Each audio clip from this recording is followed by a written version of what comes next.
Fala, meu jogador, pai de jogador, você que é profissional da área do futebol ou amante do futebol, estamos aqui para mais uma resenha com o Hilário. O convidado de hoje ele é muito especial, sem dúvida nenhuma é um dos homens mais inteligentes que eu já conheci na minha vida. Hoje ele exerce o trabalho no Vasco da Gama como coordenador técnico geral. Também participou da criação do Esfera, sendo diretor técnico lá. Foi treinador do Sub-17 do Santos, do Avaí. E nesses 23 anos de experiência com o futebol, tem muito conhecimento para passar. Então é uma honra e seja bem-vindo. E muito feliz de estar aqui com você, Gabriel Bussinger. Bussinger, muito legal. Bussinger. Obrigado. Podendo aqui estar na resenha do Hilário. E ainda onde passou aí grandes monstros aqui, né, cara? Pô, exatamente. Começa pelo Gabriel. Nós dividimos o CT lá com o Red Bull, Esfera e Red Bull durante um ano. Um cara sensacional de resenha também, né, onde pude acompanhar. O Leandro Castan. Tive agora o privilégio de poder dar aula para ele aqui na licença agora da CBF. E a gente pôde conhecer um homem de Deus também. Escutar aí o Fabiano Costa, enfim. Né, onde teve monstros aí, para mim é privilégio de poder estar sentando nessa mesma cadeira. Muito feliz. Vamos lá começar então, Gabriel. Como que é o seu trabalho hoje? O que faz um coordenador geral de base ou um diretor técnico geral, né? Muito legal. Ela é muito ampla, ela é complexa, mas eu acho que eu vou tentar estruturar minha resposta em alguns pedaços. Primeiro que assim, eu acho que se tiver que resumir numa frase, resumir, bem resumido mesmo, é assim, o resumo da função é proteger o atleta do treinador e proteger o treinador do clube. Então, o que faz um coordenador técnico normalmente nos clubes? Ele protege o atleta do treinador e ele protege o treinador do clube. Basicamente, é isso que ele tem que fazer. Agora, a função é muito ampla. Então, eu sou responsável, por exemplo, pela metodologia do clube. Então, a metodologia é o que vai nortear todo o processo, da onde você está, para onde você quer chegar. Certo. Eu sou responsável, como coordenador técnico geral, por coordenar os coordenadores técnicos. Então, né, lá são 3 coordenadores técnicos. A gente tem o Lomba, que é coordenador técnico do 6 ao 10. A gente tem o Joãozinho, que é do 15 ao 20. E a gente tem o Zé, que é do 11 ao 14. Então, eu coordeno os 3 coordenadores técnicos. E eu também sou responsável por coordenar as 13 comissões técnicas. Então, você praticamente coordena os coordenadores técnicos, as comissões técnicas. Né? Também acho que uma das funções é treinar o treinador, potencializar o ambiente. E eu acho que talvez se eu pudesse também resumir um pouco as áreas de atuação de um coordenador técnico geral, né? Como ele é o responsável pela metodologia, é responsável por todo o projeto técnico do clube, o clube quer ir para, o clube quer ir para aquele norte. O coordenador técnico ele tem que mobilizar, influenciar, convencer toda aquela embarcação para chegar naquele norte. Então, para isso, eu dividiria em 4 áreas a atuação que o coordenador técnico tem que agir. A primeira é pessoas, que é a mais importante, que é o quem. No segundo, são os processos, que é o como ele vai fazer. Passo a passo. Exatamente. Cultura. E a junção entre o quem e o como, ou seja, entre pessoas e processos, vem justamente de promoções, de avaliações. Né? Depois você tem a tecnologia e a estrutura, né? Os outros 2. A tecnologia é como você vai acelerar e automatizar esses processos e potencializar. E a estrutura a logística ou não? É a logística e aonde você vai poder potencializar. Então você tem nas pessoas o quem, que é o mais importante, que é quem opera tudo. Depois você tem os processos, que é o que automatiza para que as pessoas gastem menos energia e todos caminhem juntos para um norte. Você tem a tecnologia que acelera. Eu costumo dizer que a tecnologia é assim, você pode cavar um buraco com uma mão. Você vai levar um tempo. Você pode cavar com uma pá, ela custa barato e te ajuda a reduzir o tempo. E você pode cavar com uma escavadeira. Vai ser muito mais rápido, mas tem um outro custo. Você tem que ver o teu budget, o teu orçamento para fazer. E a estrutura é o que te permite fazer. É aonde você vai fazer. Então, um coordenador técnico geral ele tem que se atentar a essas 4 áreas, aonde ele vai entender que capacitar, potencializar pessoas, inspirar pessoas, nortear as pessoas, criar processos, tirar processos, e uma das coisas que eu mais falo é desburocratizar, porque na minha opinião hoje, na geração de dados que está absurdo, é muito comum os clubes criarem PowerPoints, Excels e um monte de coisa que produz que ninguém vê, ninguém lê, relatórios. A galera de clube se indigna porque ninguém vê os relatórios. Ninguém tem tempo para ver os relatórios. Está tão preocupado com o próximo jogo, final de semana, então ninguém para ver o relatório. O cara fica gastando um tempo danado. Então, eu acho que desburocratizar tanto o relatório, que ninguém vê e acaba não servindo para nada, e às vezes fica no computador do cara, do profissional, e quando ele muda de clube, ele leva tudo com ele. Então, acaba ficando meio que para ele mesmo. Né? Entendi. Então, desburocratizar também é importante. Né? E aí você, para isso, vai criar tecnologia e estrutura. Então, melhorar a tecnologia, melhorar as estruturas, melhorar os processos e, principalmente, potencializar as pessoas.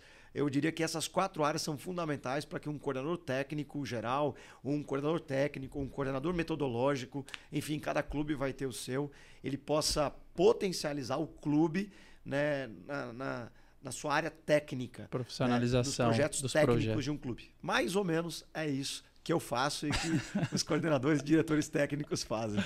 Mais ou menos. Eu avisei que o homem é inteligente aí, ó. Toma a primeira. Ó, e já se inscreve no canal se você não é inscrito, curte, dá joinha que vem coisa boa por aí. Fechou? Dá aquela moral. Pifa os jogadores aqui. Ô, Gabriel, outra coisa importante que eu quero logo de cara, assim. O que um diretor técnico, o que os treinadores hoje vê de importante como características para trazer um atleta para o seu clube? Para os clubes que você passou pelo Santos, pelo Serra, agora no Vasco, enfim.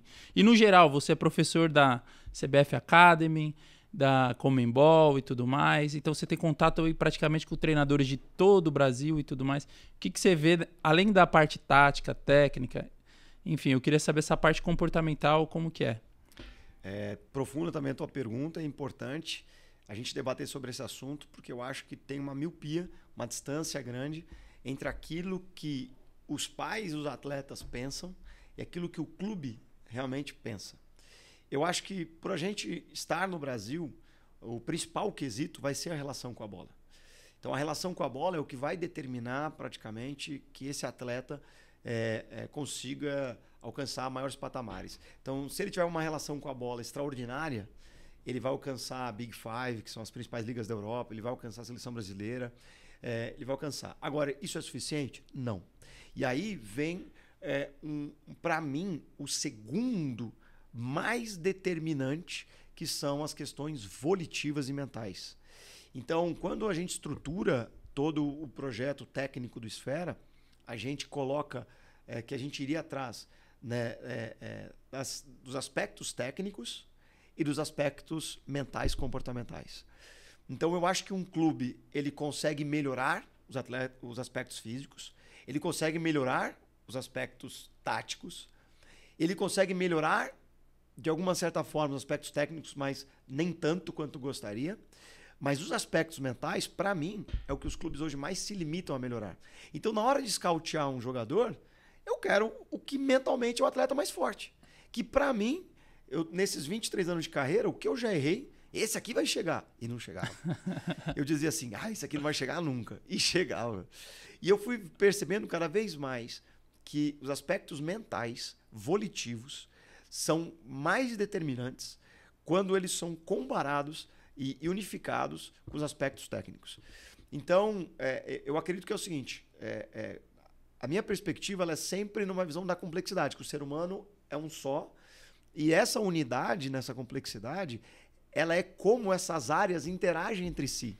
E o aspecto mental é o que domina todas as áreas. Então, você tem um atleta que tecnicamente é muito bom, tem uma relação com a bola sensacional, mas ele, quando começa a ser cobrado pelo treinador, pela torcida, na rede social invadida, ele já perde o rendimento. Ou seja, percebeu que o aspecto técnico está sujeito ao mental?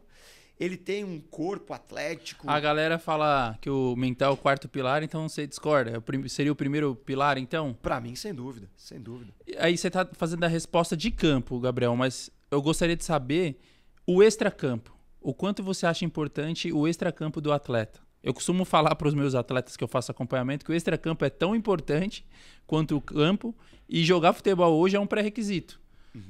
É apenas um pré-requisito, que, enfim. Mas aí eu quero a sua resposta nessa questão comportamental fora do campo também. Sim. O garoto é excelente com relação com a bola, é muito bom mentalmente para resolver o problema lá dentro das 4 linhas, mas o extracampo ele deixa a desejar com todo tipo de assédio que eles sofrem hoje. Por exemplo, hoje está em evidência a máfia das apostas e tudo. Como o atleta não se viciar nisso? Enfim, basicamente isso. Vamos lá. Para estruturar um pouco essa resposta, até suspeito para falar, porque eu acredito muito nesse extracampo e eu posso te dar algumas ações e atitudes minhas ao longo da minha trajetória. Mas acho que mais importante do que eu falar o que é eu falar o porquê que eu acredito nisso. E por que eu acredito nisso? Porque eu trabalhei boa parte do início da minha carreira em clubes de segunda divisão, em projetos sociais, né? Eu fui idealizador do União de Santo Amaro, da Imperatriz, lá em Santa Catarina. Eu trabalhei no Esporte Clube Rio Grande. Eu trabalhei na Macro, que era uma cidade de Irineópolis, que é uma cidade de 10 mil habitantes, na divisa com o Paraná quase, no Alto Norte, em Santa Catarina, com o Paraná. Então eu trabalhei com atletas, vamos colocar assim, de alguma certa forma, né, de baixo nível. E eu, como treinador, eu queria chegar, obviamente, no topo da cadeia, nos clubes grandes. E eu não consegui scoutear mais atletas. Então, quando você não consegue scoutear atletas, trazer, recrutar atletas, captar atletas, você tem que dar um jeito. Então, você faz o quê? Vai desenvolver atleta. Para desenvolver o atleta tecnicamente ou que tem um extracampo com dificuldades, você não pode dizer não para aquele atleta. Você tem que falar que jeito que eu faço para potencializar esse atleta. Então, quando você encara esse desafio, quem é melhor é você. Então, aí que, para mim, o meu mindset, a minha mentalidade começou a mudar e a compreender.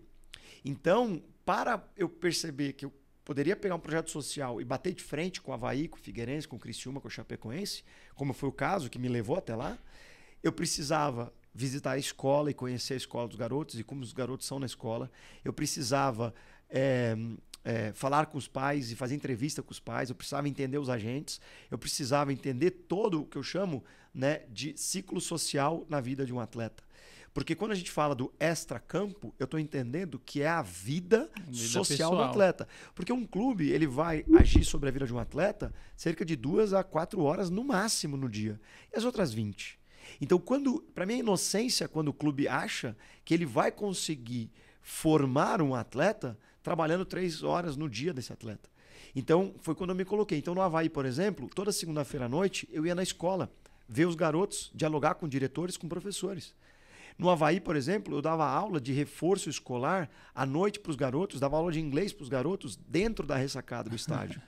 E eu fazia entrevistas com os pais e agentes, empresários, quando o garoto chegava, porque eu queria entender aquele garoto na sua complexidade. Gabriel, por que você fez isso? Porque eu trabalhei num projeto chamado União Santo Amaro e Águas Mornas, onde eu percebi que a única maneira de eu potencializar aqueles indivíduos era olhar para eles na sua complexidade, nas suas relações. Até a namorada. Se você tem uma namorada que desencaminha um garoto, ou um namorado que desencaminha uma garota, às vezes, você vai perceber que ali está a chave do problema.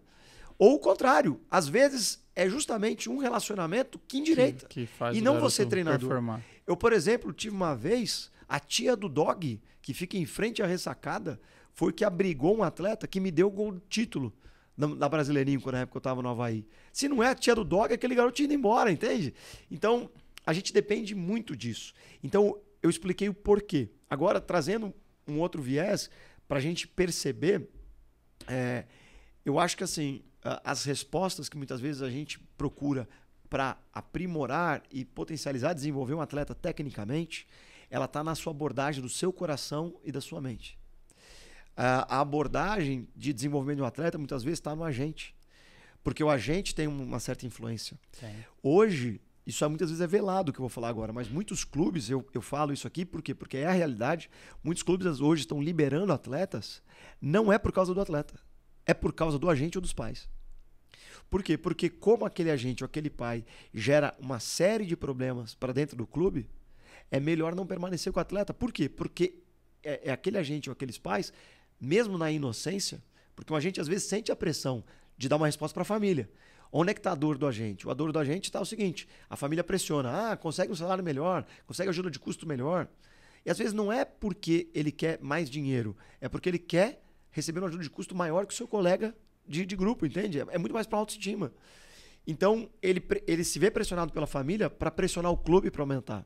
A família se vê pressionada a pressionar porque o outro atleta ganha mais ou tem alguma coisa. E aí, como não sabe lidar com essa pressão, tanto agentes quanto família, e isso eu falo de uma maneira, eles até às vezes não percebem isso, mas o clube, ele fala, esse atleta, eu vou ter dificuldade em lidar com ele. Não pelo atleta, mas por aquela influência. Então, o que o clube faz? Ele libera aquele atleta. E ele muitas vezes se vê refém para não falar isso para a família ou para o agente. Entende? Então, para a gente ver o impacto, quando eu falo extracampo... De escolher bem o seu agente. Exatamente. E dos pais não... Exatamente. Não... E aí a gente volta nas questões volitivas. Porque os aspectos volitivos, mentais, comportamentais, determinam o quanto que esse atleta vai conseguir resistir a todo o processo, permanecer no processo. E vai ter uma mentalidade de crescimento, growth mindset, né? Como aquele livro Mindset, da Carol Dweck, fala, né? Que quando você tem uma mentalidade fixa, você para de aprender. E a mentalidade fixa é a partir do pressuposto que você nasce com inteligência ou você nasce com o dom. Não se desenvolve. E quando você entende que a mentalidade de crescimento ela é algo que você pode desenvolver, ou seja, eu fiz um teste de QI, ele deu 80. É parte do pressuposto que é estanque o meu QI, que eu nunca vou desenvolver ele. Então eu nasci, acabou. Eu não concordo com Gabriela. Isso. Eu vou desenvolver. Exato, eu vou desenvolver. Eu vou desenvolver minha mentalidade, eu vou desenvolver. Tudo eu aprendo. Mas ele tem 40 anos. Ele aprende. Todos nós seremos um lifelong learner. Seremos um aprendiz ao longo da vida, alguém que vai aprender sempre. Tudo depende do seu olhar. Então, alguém que tem os aspectos mentais, volitivos, uma mentalidade vencedora, uma mentalidade de vencer, de se desenvolver, ele vai estar sempre à frente daquele outro de mentalidade fixa. Porque o que o livro diz, né, que eu acho muito assertivo? A mentalidade fixa é aquela que, diante do desafio, refuga. Porque a mentalidade fixa é, e se descobrirem que eu não sei? Quer dizer, então, que eu não sei realmente. E não. A mentalidade de crescimento, ela fala assim, se descobrindo que eu não sei, é uma grande oportunidade de aprender. E a mesma energia que você gasta de ir lá tentar e errar e os outros perceberem que você não sabe, e aí você vai perceber que você não sabe, ou seja, você vai saber que você não sabe, para que então depois você vai saber que você sabe, para depois você saber que você não sabe e se desenvolver. Do que você voltar... A consciência. A consciência, perfeito. Do que você voltar ao medo de se expor. E aí tem um outro livro, que é A Coragem de Ser Imperfeito, da Brené Brown. Ele vai trazer justamente isso, que a coragem de você assumir que você não é perfeito, de você tentar e você errar, te faz crescer e se desenvolver. E infelizmente, quando treinadores, clubes, famílias, né, que você falou, o extracampo, ele vai, de certa forma, limitando esse atleta na sua mentalidade, faz com que esse atleta tenha medo de tentar e de errar, tenha medo do desconhecido, tenha medo de mostrar que não sabe. Então ele faz o quê? Ele vai lá e guarda o que ele não sabe. É aquela coisa, ao invés... E a mesma energia que eu gasto para mostrar que eu não sei, para melhorar e errar, só que eu vou passar por um constrangimento, do que eu esconder que eu não sei. E muitas vezes ele prefere esconder que ele não sabe. E aí isso acaba ocasionando nos atletas no Brasil, né, uma insegurança muito grande e quase um analfabetismo funcional. Mas aí, Gabriel, você não concorda que muitas vezes o atleta ele meio que se protege nesse esconder? Se ele não tem um treinador ali que vai apoiar ou que vai julgar, se ele se expor dessa maneira, lá no treinamento, tal, de perder a titularidade, algo do tipo?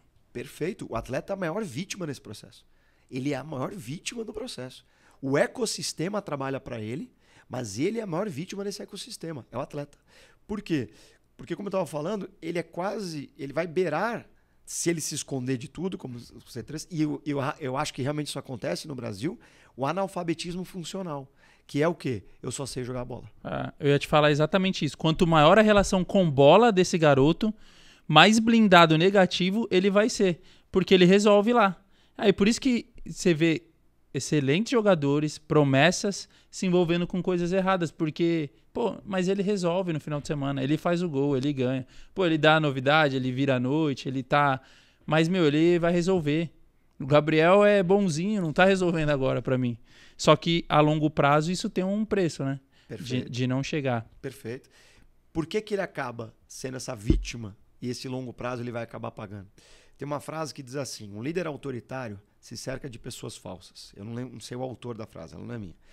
Então, o que é um líder autoritário? É alguém que, se alguém nega, diz não, ele faz o quê? Contrapõe, ele demite. Contrapõe, ele demite. Então, o que acontece? Quando o atleta ele percebe que ele tem um superpoder, o super trunfo dele é o dentro de campo, é dentro das 4 linhas, e ele percebe que todo mundo o aplaude por causa disso, vamos voltar na mentalidade que a Carol Dweck fala.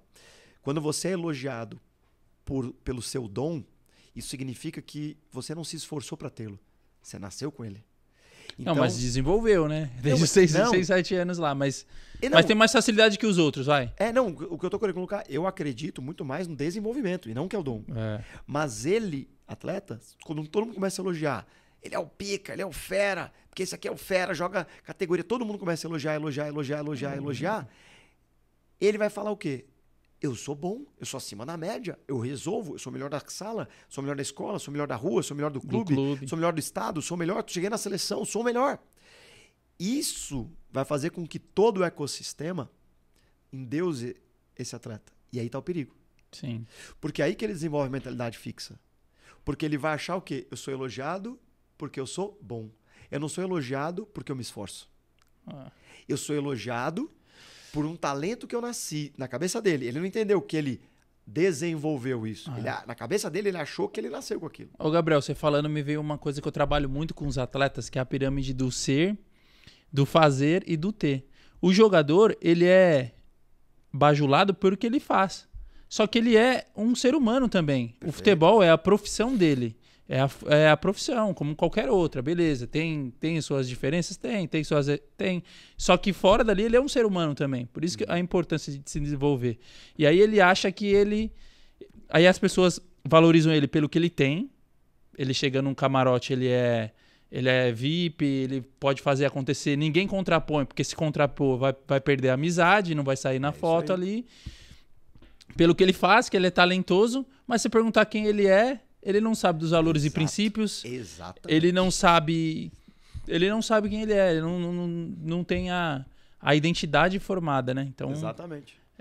Antigamente, na década de 80, 90, os atletas, eles ganhavam muito dinheiro, ou tinham, seja desde o basquete, do futebol, de qualquer modalidade, por aquilo que ele produziu. Então ele produziu, ganhou títulos, alcançou, na época era a Itália, o maior futebol, o Japão, né? E depois mudou para Espanha e Inglaterra também. Mas ele ganhava por aquilo que ele produziu. E aonde está a miopia nos dias de hoje? Hoje, os atletas, enquanto criança, eles ganham por aquilo que podem vir a produzir. E aí está uma distância. Aí está a miopia. Por quê? Porque como eu ganho por aquilo que eu não produzi ainda, pelo meu potencial de produção e não por aquilo que eu produzi, então eu vou acabar desenvolvendo a mentalidade fixa. Sim. Então o que vai acontecer? Se o professor da escolinha ou o professor do projeto social, eu cheguei atrasado, ele me tira, eu vou sair da escola dele, eu vou para outra. Porque ele fez algo que eu não gostei. Ele é impune. Ninguém impune. O líder autoritário se cerca de pessoas falsas, como eu falei. Então o que acontece? E aí depois o treinador, se disser não para ele muda de clube. Se o empresário confrontar ele vai mudar de empresário. E hoje quem está ficando refém também são os pais. Porque os pais muitas vezes acabam não olhando para os seus filhos, e o Fernando Diniz falou agora recentemente no podcast do Charla, que os pais acabam olhando para os filhos não mais como filhos, mas como atletas. E isso causa uma dor no filho. Um distanciamento enorme. Exatamente. E aí aquele atleta, o pai começa também a não dar limites. E amar é dar limites. A Bíblia fala sobre isso. E quando você não dá limites, na minha opinião, você não ama. Só que qual que é o problema do ecossistema que leva esse atleta a ser quase um analfabeto funcional? É que todo ecossistema fala sim, porque ele fica com medo de dizer não.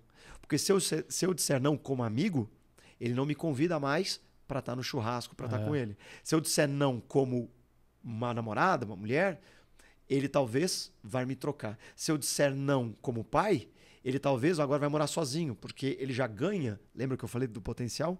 E aí ele já vai se isolar. Se eu disser não como empresário, ele troca. Todo mundo com medo não. E quem que é a vítima disso? O próprio atleta.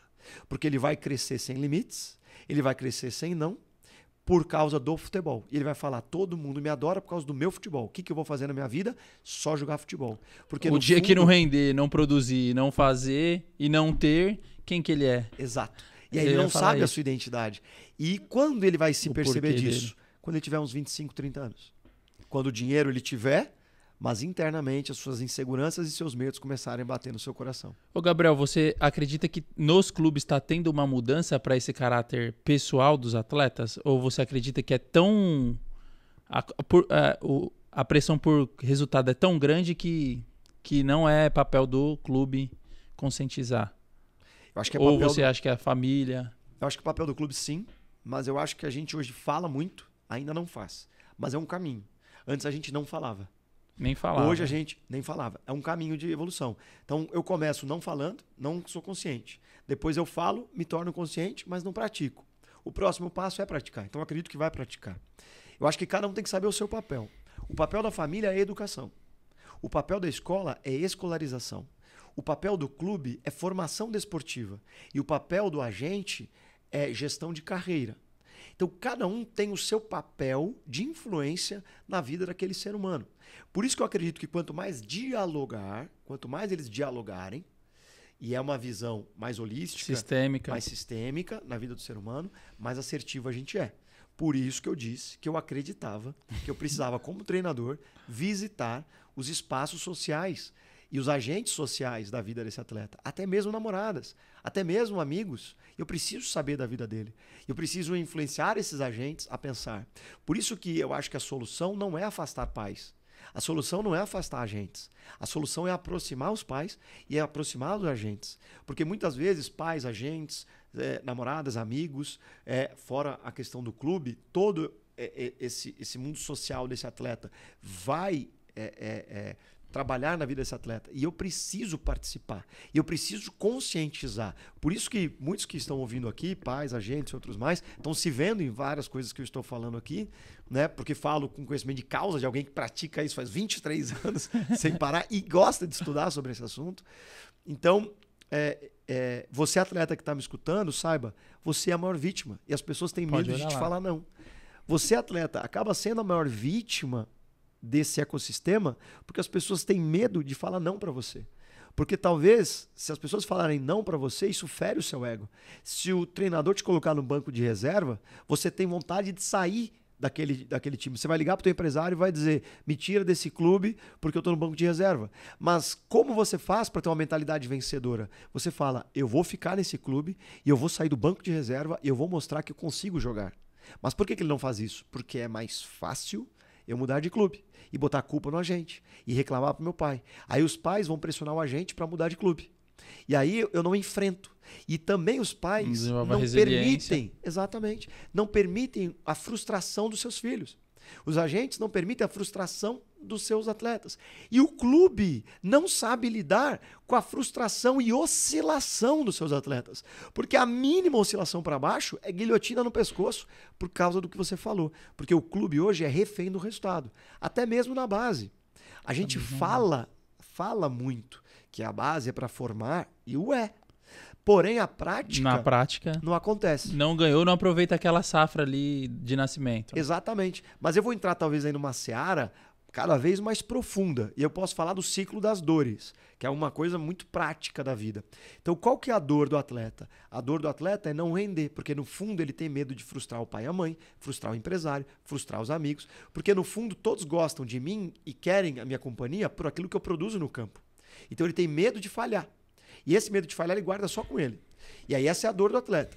Aí quando você vai para a dor do treinador, é que o treinador hoje de base no Brasil, por mais que um coordenador às vezes fale para ele, não, importante é evoluir o atleta, ele acaba percebendo... Virou as costas e ele fala, eu tenho que ganhar. Exato. Mas por quê? Porque se eu te recompenso subindo de categoria, ou se eu te recompenso aumentando o teu salário, ou se eu te recompenso dando bons projetos, só quando você é campeão, é contraditório, enquanto ecossistema, eu dizer que vou te valorizar porque você forma bem, se eu só te valorizo quando você vence, é contraditório. Sim. Então a dor do treinador é, eu preciso ganhar final de semana para levar comida para minha casa. Eu preciso ganhar final de semana para alcançar os meus sonhos como treinador. Aí você vai, eu falo treinador, mas é a comissão técnica. Aí eu vou agora para a dor de cima, que é a do coordenador. O coordenador, eu estou falando agora coordenador geral, não só o técnico, tá? Qual que é a dor do coordenador?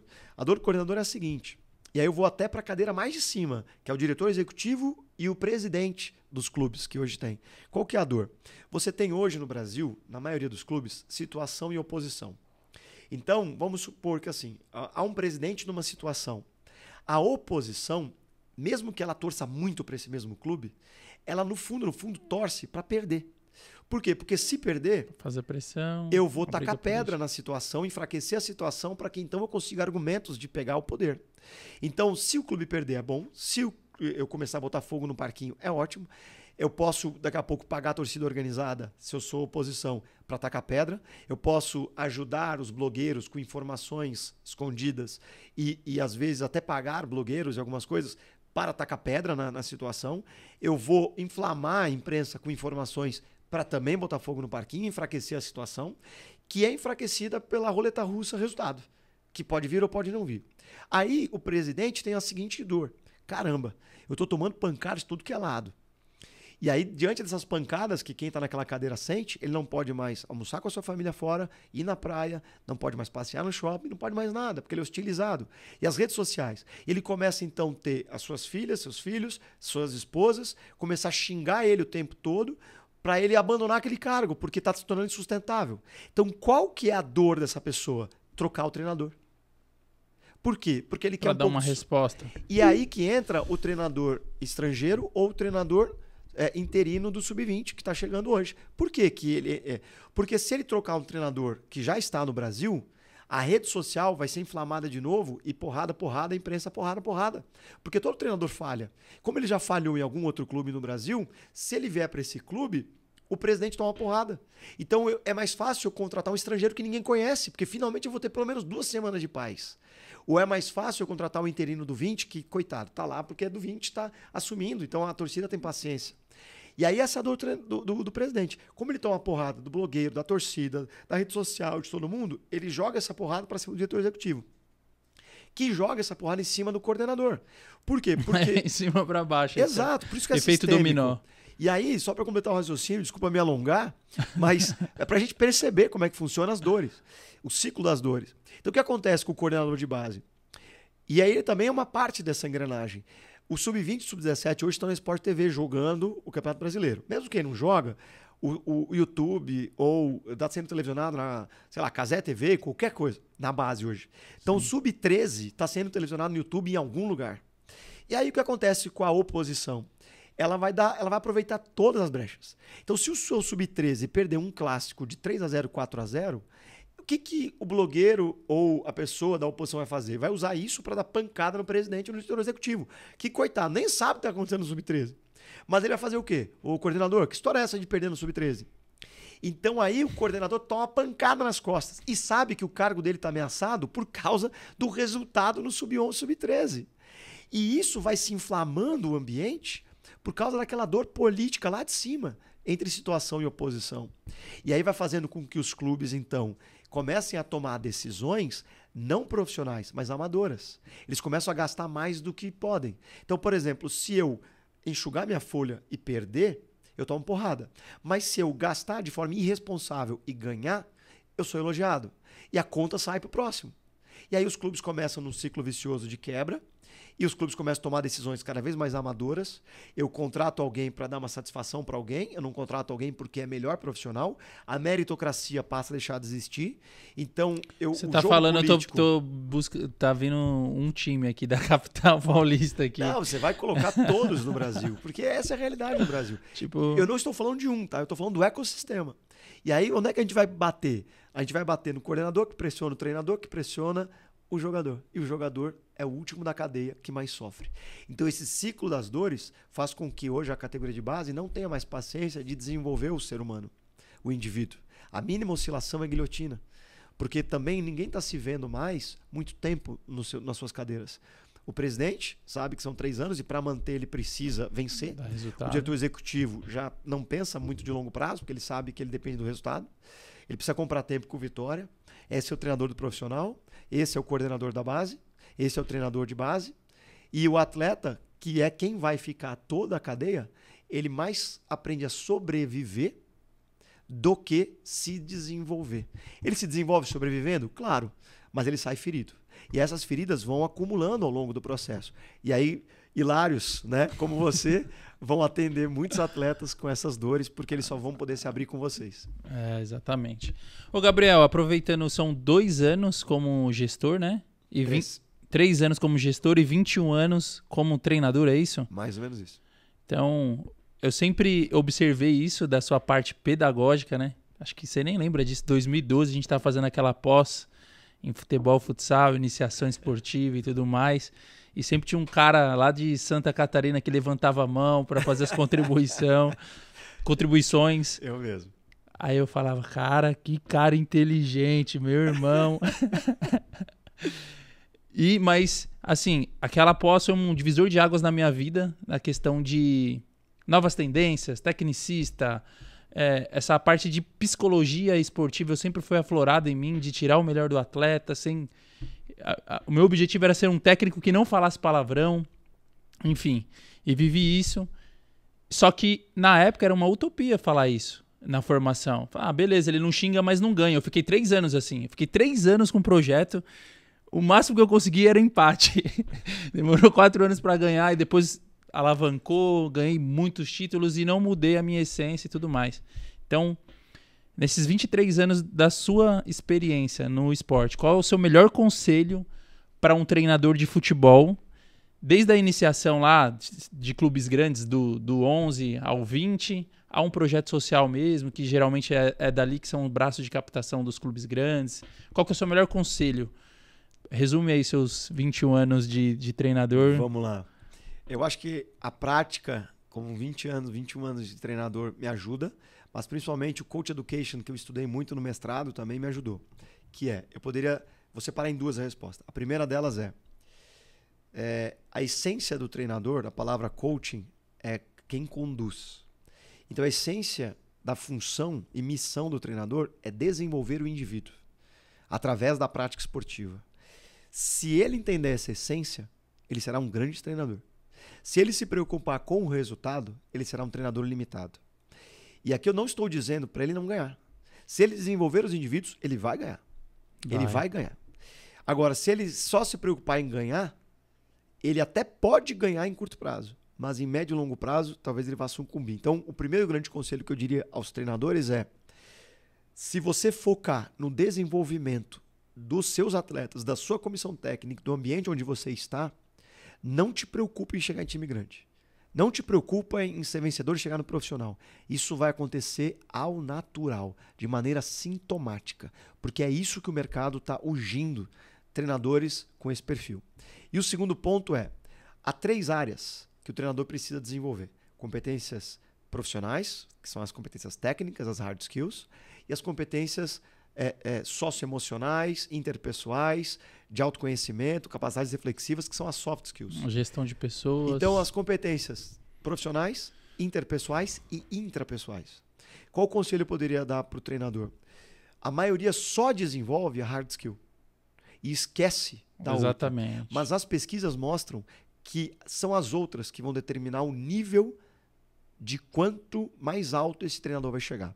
Foi feita uma pesquisa chamada SWC, Serial Winner Coachings, treinadores vencedores em série, de um instituto de pesquisa, ICC, em 2017 e 2019, onde eles perguntaram para mais de 1.000 atletas quem foi o melhor treinador que você já teve e por quê.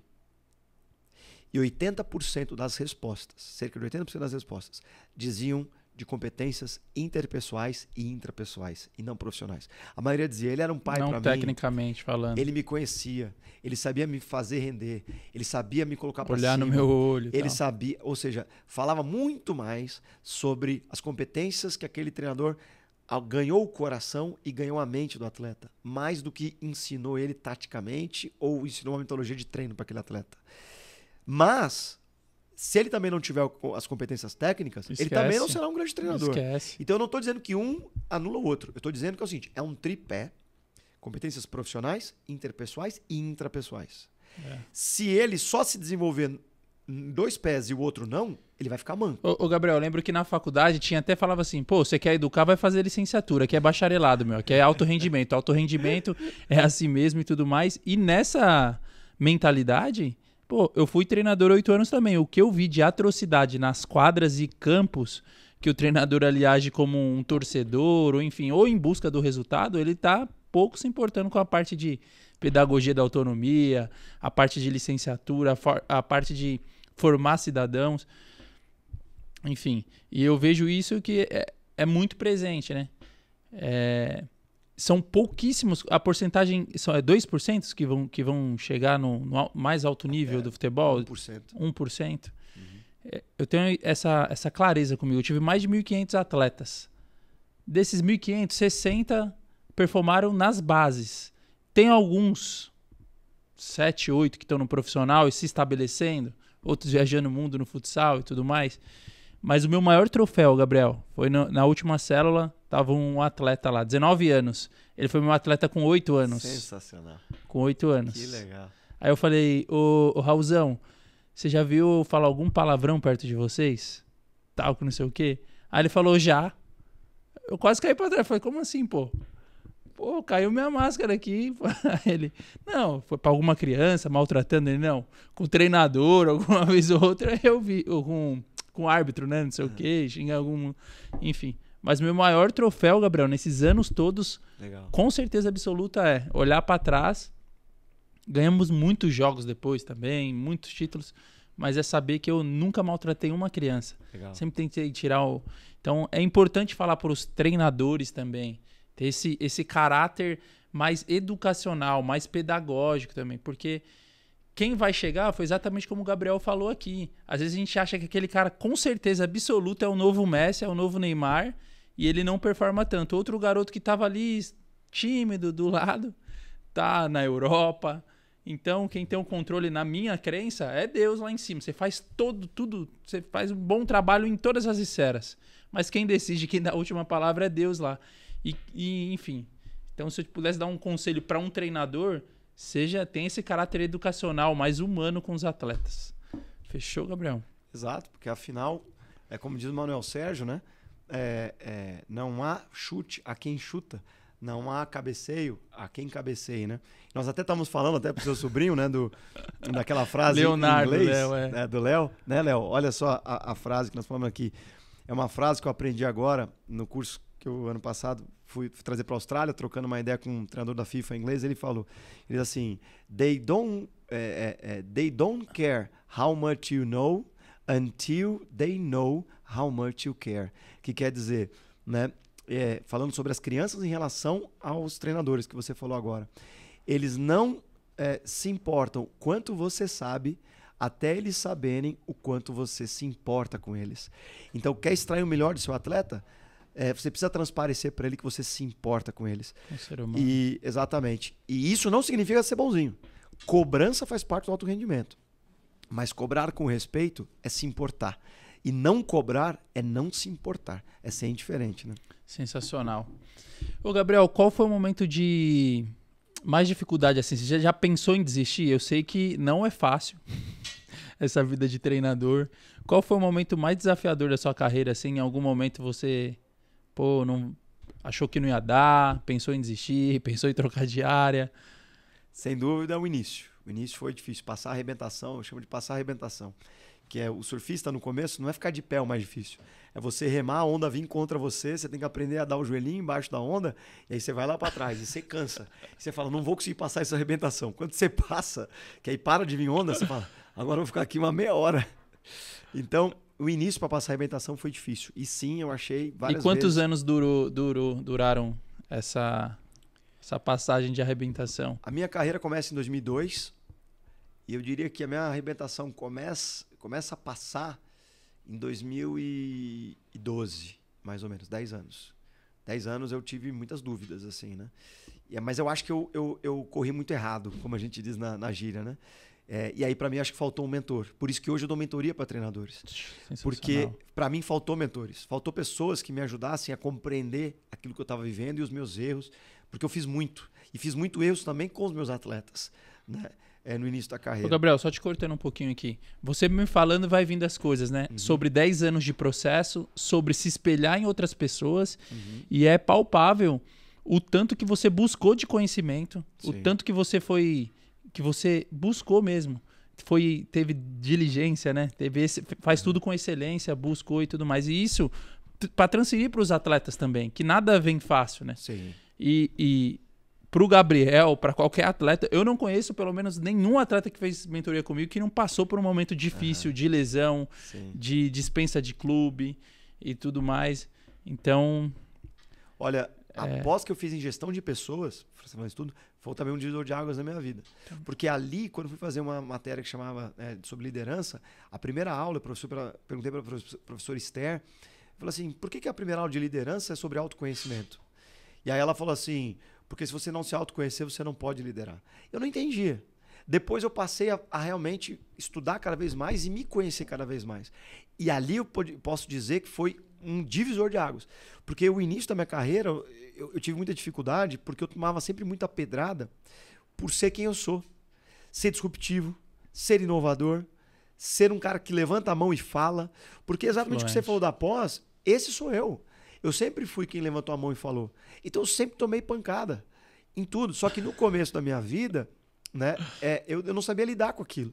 Só que depois que eu me conheci, eu aprendi a lidar com aquilo. E foi na pós de gestão em pessoas que você entendeu o seu perfil? Exatamente, exatamente.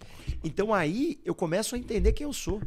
Eu começo a entender quem eu sou como treinador. Seus pontos fortes. Vou te dar um exemplo. Eu fui treinador durante praticamente 12 anos da minha vida porque eu queria ganhar e mostrar para as pessoas que eu queria ganhar. Sabe por quê? Para que os outros então me aplaudissem e me dessem valor. Enquanto isso me guiou, eu só me lasquei. Agora, quando eu entendi o real motivo, a profundeza do autoconhecimento, do porquê que eu era treinador, e aí eu entendi que eu era treinador para servir as pessoas e potencializar elas a serem a sua melhor versão. E aí, meu amigo, aí eu fui relentless. Aí a pancada come solta em cima e você segue caminhando, porque você tem claro o teu propósito. Então hoje, por exemplo, eu falo honestamente, eu não me importo com o tamanho do clube que eu trabalho. Porque isso eu falo constantemente, né? Nos lugares eu falo assim, você pode estar num clube grande e ser pequeno, e você pode estar num clube pequeno e ser grande. O que vai determinar onde você vai passar a maior parte do tempo da sua carreira é o ser e não estar. Então, o que eu falo muito para os treinadores, para os atletas é, investe toda a tua energia em se desenvolver, no esforço, em aprender e desenvolver, em ser melhor a cada dia. Porque naturalmente o mercado vai te absorver. O mercado vai te absorver. Então, quando eu peço demissão do Santos para ir para o Esfera, me chamaram de louco. E eu falei, eu sei para onde eu estou indo. Porque eu sei o meu propósito, eu sei quem eu sou, eu sei a minha identidade.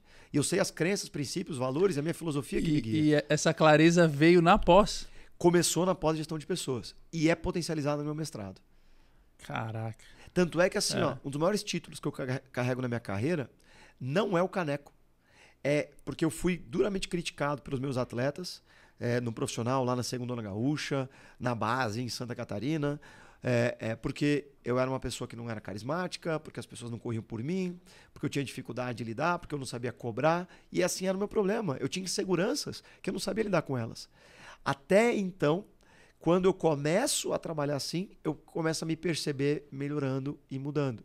E aí, na minha defesa de mestrado, né, estiveram presentes 15, 16 jogadores do meu sub-19, e eles não iam lá assistir 4 horas de defesa de mestrado, porque eles queriam saber de alguma coisa. Eles estavam lá por causa do treinador. E o ônibus, que, né, o Foca, que era o preparador físico da categoria 15 que eu trabalhei, e o Felipe, que era o preparador de goleiro, estavam organizando mais de 30 atletas do meu 15 e 14 para ir lá também. Eu quase teria ali 45 atletas para assistir. Aquilo ali, para mim, é um dos maiores títulos que eu tenho na minha vida, porque mostra que eu melhorei naquilo que eu era. Sensacional. Então quando você foca no seu desenvolvimento, você está mais próximo de permanecer no grande do que quando você foca em tentar se segurar na cadeira do grande por causa da politicagem, por causa de outras coisas. Sensacional, Gabriel. Chegou a hora de agradecer aí o patrocinador aqui do podcast, Dr. Vlasos Marangos, o Gabriel, responsável por deixar esse topete bonito aqui. Tá bonito, E fica fácil de falar aqui no podcast aqui do doutor, porque Pô, ele é resenha, assim como nós. Ele também fez o procedimento 2 vezes. Era bem carequinha, agora tem o cabelo sensacional. Então, amigo, enfim, é isso. Ô, Gabriel, essa daqui é importante, meu irmão. Como proteger... Seu filho é Matheus, né? Matheus, exatamente. Como proteger o Matheus dos golpistas e criminosos no meio do futebol, principalmente nas bases, em todo o seu processo ali do 11 ao 20, dos golpes financeiros, por exemplo. Gabriel, eu preciso 30 mil seu para eu colocar aqui o Matheus para jogar em X clube, mas na verdade esse 30 mil que você vai me pagar a cada 6 meses não é só para pagar os custos dele, alimentação, moradia, enfim. E outra coisa que infelizmente é muito presente na vida do atleta é o assédio lá pelos pederastas, pedofilia, pelas redes sociais e tudo mais. Eu queria um conselho agora para os pais e atletas, para os pais, como blindar, como se proteger desse que é presente, infelizmente, e é muito comum. Muito boa a tua pergunta. Semana que vem estou indo para os Estados Unidos dar uma palestra e eu vou justamente abordar esse tipo de tema, que é sobre o papel dos pais, né, no desenvolvimento de carreira dos seus filhos. Então, vamos lá. Primeiro, amar o seu filho. Amar o seu filho é a melhor maneira de você proteger, porque ele vai se sentir seguro e vai crescer seguro. E amar não é dizer sim para tudo. Amar é dar limites. Amar é deixar se frustrar.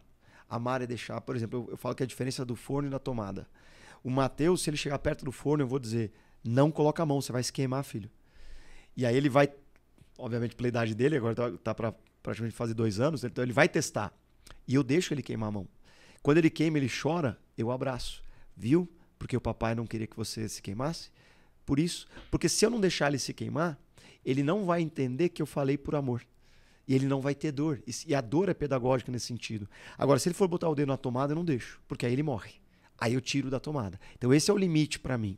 Então amar é gerar segurança no seu filho. Porque se ele tiver segurança, ele não vai correr atrás do dinheiro, ele não vai precisar de like, ele não vai precisar de aplauso, ele não vai precisar mandar nudes, fazer qualquer outras coisas que hoje se faz na rede social para tentar, pelo amor de Deus, alguém olha para mim porque eu sou inseguro e tenho que compensar com milhares de fotos do meu corpo, de mim mesmo, atrás de por favor, alguém me olha, porque o meu pai me olhou.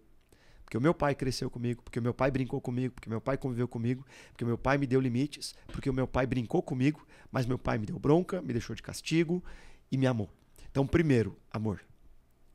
Segundo ponto, ensinar princípios, valores e crenças para os seus filhos. E isso você faz do 0 aos 12. Depois de 12 é muito mais difícil. Então, o que está acontecendo? A maioria dos pais, ao invés de ensinar princípios, valores e crenças, está querendo colocar em escola. Está querendo colocar na natação, no inglês, no balé, no instrumento, no futebol, no personal trainer extra. Que tipo não dá tempo de qualidade. Exato. Então, perde, porque isso tem que ser mais para frente, não é ali. Ali, ele tem que se sentir amado. Ali, ele tem que se sentir olhado. Ali ele tem que se sentir que o pai também vai se deixar frustrar e quando o pai disser, filho, aqui você pode se machucar, é melhor me obedecer, e o filho testar, deixa se frustrar.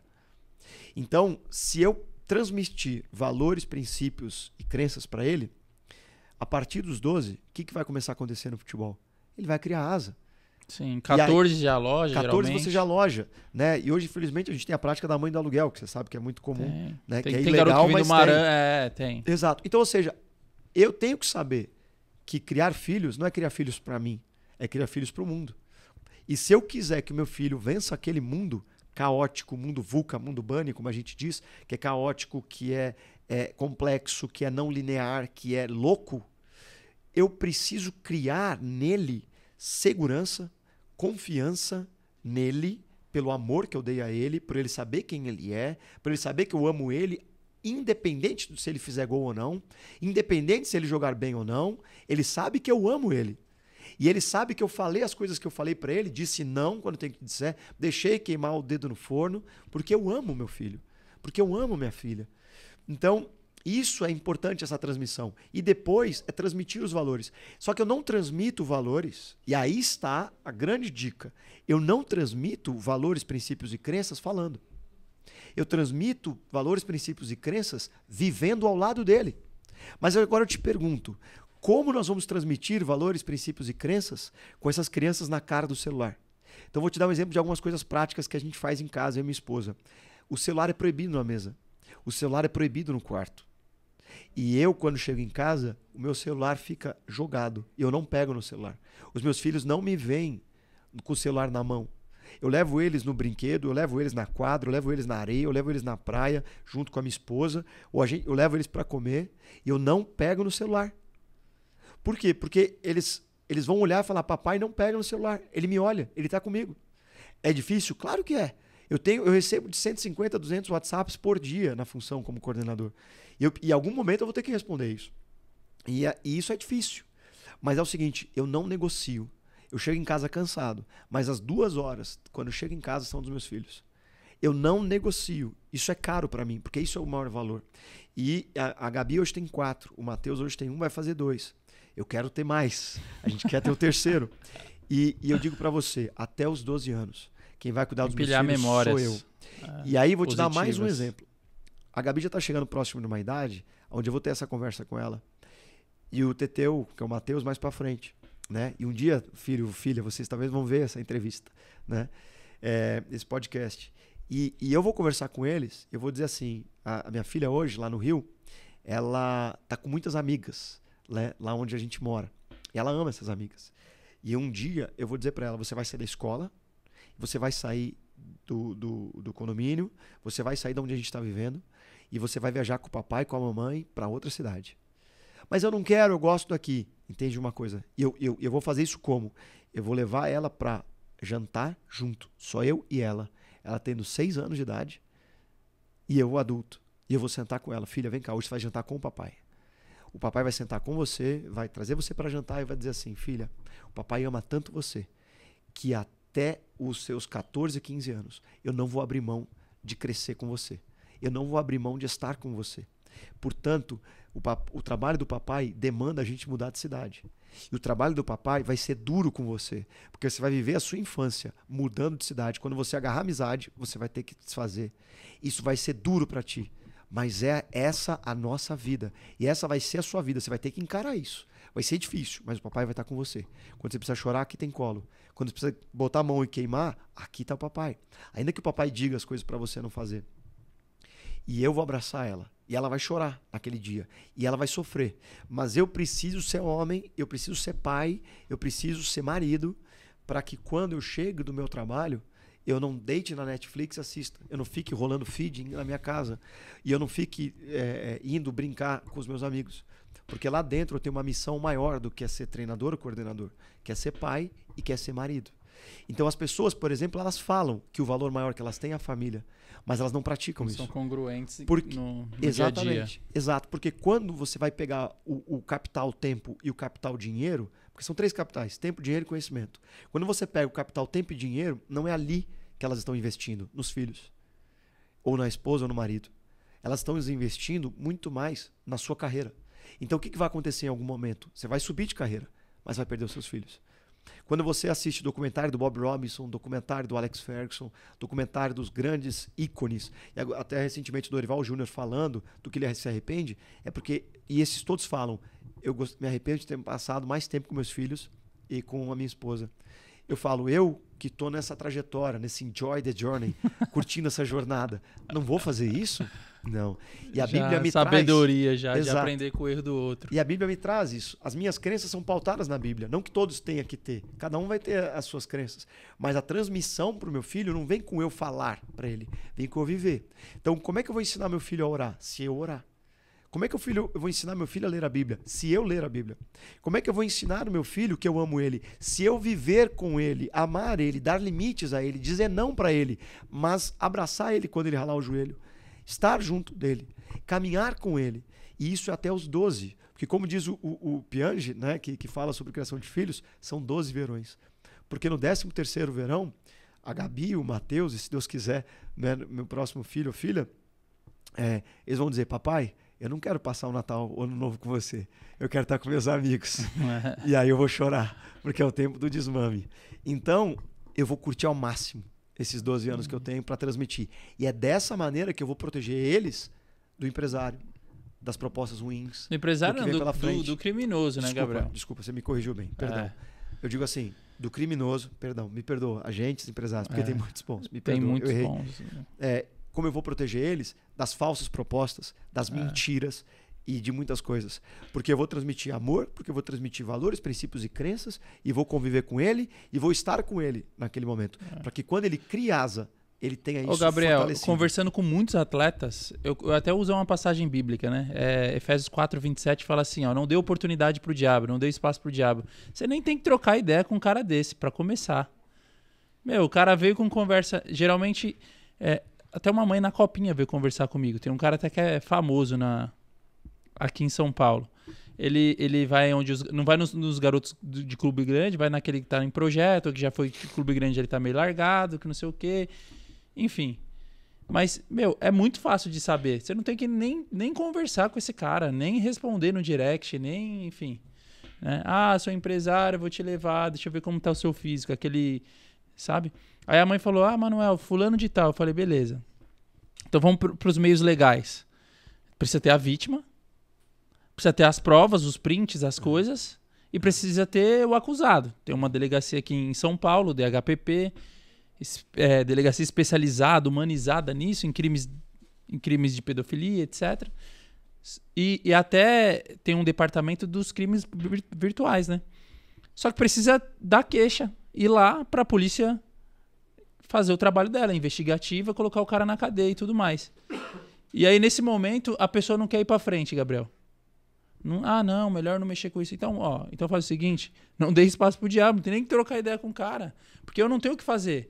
A única coisa, se ele aparecer aqui na arquibancada, eu posso ir lá conversar com esse cara. Eu tava torcendo para acontecer isso na copinha, mas ele tá meio sumido. Enfim, então é basicamente isso, né? Eu usei a Bíblia aqui. O Stephen Covey, que também é cristão e autor do livro 7 Hábitos das Pessoas Altamente Eficazes e de vários outros livros, ele vai apontar muito a questão da mentalidade de escassez. Quando a tua mentalidade ela é de escassez, você tem uma tendência muito maior em cair em golpe. E eu já caí em golpe como treinador. Um cara me ligou falando que ia fazer intercâmbio com atletas japoneses, e aí que pagaria R$2.000 por mês no clube que eu tava, e aí em busca desse dinheiro, dessa coisa, eu me coloquei, aí ele falou, deposita só R$500 pro tradutor e pode pegar eles. Eu peguei uma van, eu fui até o aeroporto buscar e não chegou ninguém. Eu descobri que eu caí num golpe. Então, mas sabe por quê? Porque eu tava com uma mentalidade de escassez, era o início da minha carreira. Então, quando você tem uma mentalidade de escassez, nada é suficiente. Eles leem também, né, Gabriel? Eles leem. Exato. Eles leem. Então, quando você tem uma mentalidade de escassez, o tempo que você dorme não é suficiente, você tem a impressão que você dormiu pouco, você acorda com esse sentimento, mas antes de dormir você chega falando, o dia não deu tempo suficiente para fazer as coisas, sempre está te faltando.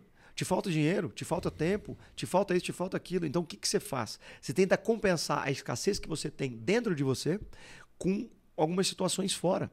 E aí, o que o Stephen Covey vai dizer? Como é que eu tenho que superar essa mentalidade de escassez? Também não é trazendo, como a Brené Brown fala também, uma mentalidade de abundância. Mas é você sabendo quem você é, a sua identidade, o seu propósito e ter claro quem você é. Porque aí, vamos lá, voltando para a questão dos golpes. Desculpa, só prolongar aqui. Voltando à questão dos golpes. Se você tem claro que você não precisa chegar em clube grande para agradar teu pai, não precisa chegar em clube grande para mostrar para o amiguinho do colégio, viu, toma, eu cheguei. Ou seja, por que você joga futebol? O atleta tem que responder isso. Porque se ele joga futebol para ser famoso, para mim a resposta é errada. E é o que hoje muitos têm feito. Então ele não gosta de jogar futebol. Ele joga porque ele quer ser famoso, porque no Insta vai ter seguidores, vai ter likes. Porque no fundo é uma mentalidade de escassez. Eu preciso jogar futebol para eu ser famoso, para eu compensar uma escassez interna, que é a falta de admiração, a falta de saber quem eu sou, a falta de tudo que você também trouxe aqui. Então ele vai compensar essa escassez tentando ser famoso, ter dinheiro e ter poder. E como esse cara descobre quem ele é, Gabriel? Porque porque acontece da mesma forma que você falou, muito se fala e pouco se faz nessa questão mental. Viralizou nos últimos anos. O pilar mental é muito importante. Mas ainda existe um grande tabu do cara investir nele. Ele paga 10 mil no iPhone, mas para uma sessão de coaching, ele não é importante, porque a parte física, o que ele vai fazer? Ele vai treinar a parte física, vai se alimentar, dormir, tomar os suplementos e tudo mais. Parte tática, o treinador vai passar e tudo mais. Ele pode pegar um analista de desempenho ali e falar das funções. Mas eu vejo muito isso também. Muito se fala, mas pouco se faz, sabe? Sim. Eu já peguei atletas, como eu estava conversando aqui com você, que, eu não gosto de me abrir com a psicóloga do clube. Por uma série de preferências particulares do atleta e tudo mais. Mas eu ainda vejo que, por mais que se fale, faz pouco. E a gente está falando aqui muito de Bíblia, né? E eu fui muito criticado por colocar coisas de Bíblia no meu Instagram, lá no começo. Eu lembro muito claro. Tava um grupo, a gente tava no churrasco, na época até era no bombeiro. E tudo mais, e eu colocava lá, leio a Bíblia todos os dias, salmo, louvor e tal. E isso é o Manuel Hilário, pô. Isso sou eu. E aí o pessoal no churrasco falou, Manuel, não é legal você fazer isso, pô, porque você vai perder cliente. E os pais, na época, acho que é a época das eleições. Mentalidade da escassez.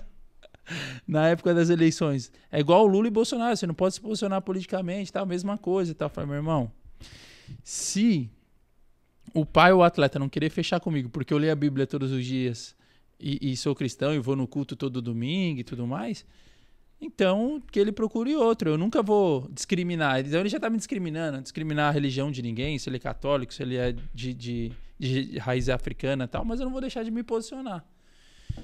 Então isso ter esse...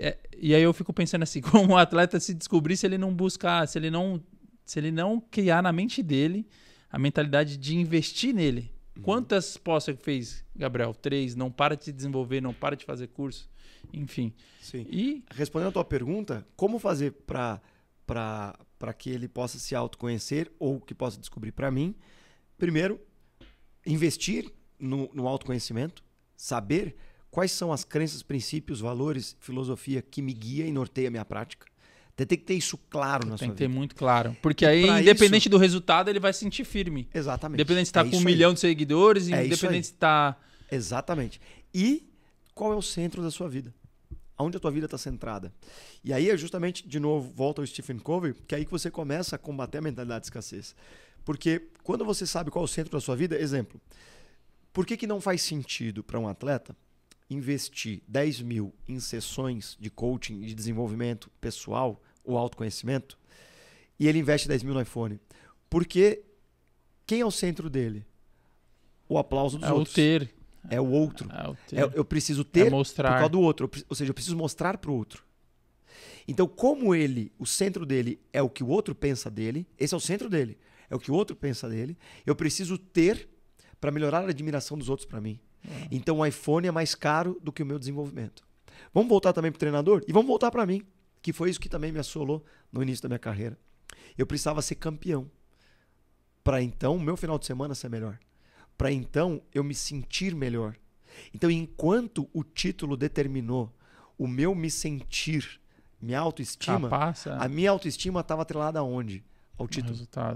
Ao resultado. Por quê? Porque aí estava atrelada a dependência do que o outro pensaria de mim. Se o outro pensar que eu sou vencedor, então eu me sinto vencedor. Percebe que é o outro, o centro, e não eu? Agora, quando eu percebo, claro, qual é o meu propósito e o que faz sentido para mim, ou no teu caso, por exemplo, como a Bíblia é algo caro para você, quando eu falo caro, estou falando de valor alto. Sim. Então, aquilo que eu tenho valor alto na minha vida, um princípio alto na minha vida, qualquer que seja ele. Então, qual é o teu centro? O teu centro pode ser, às vezes, se o meu centro for a minha esposa e meus filhos, eu acho que eu também vou falhar. Porque em algum momento eu também vou fazer escolha centrada neles. E isso vai ser ruim também. Se o meu centro for ser guiado pelo que o outro pensa, eu vou falhar, porque também é volátil. O que a minha esposa vai sentir de mim, os meus filhos vão sentir de mim, o que o outro pensa de mim é volátil. Pode um dia ser, pode outro dia não ser.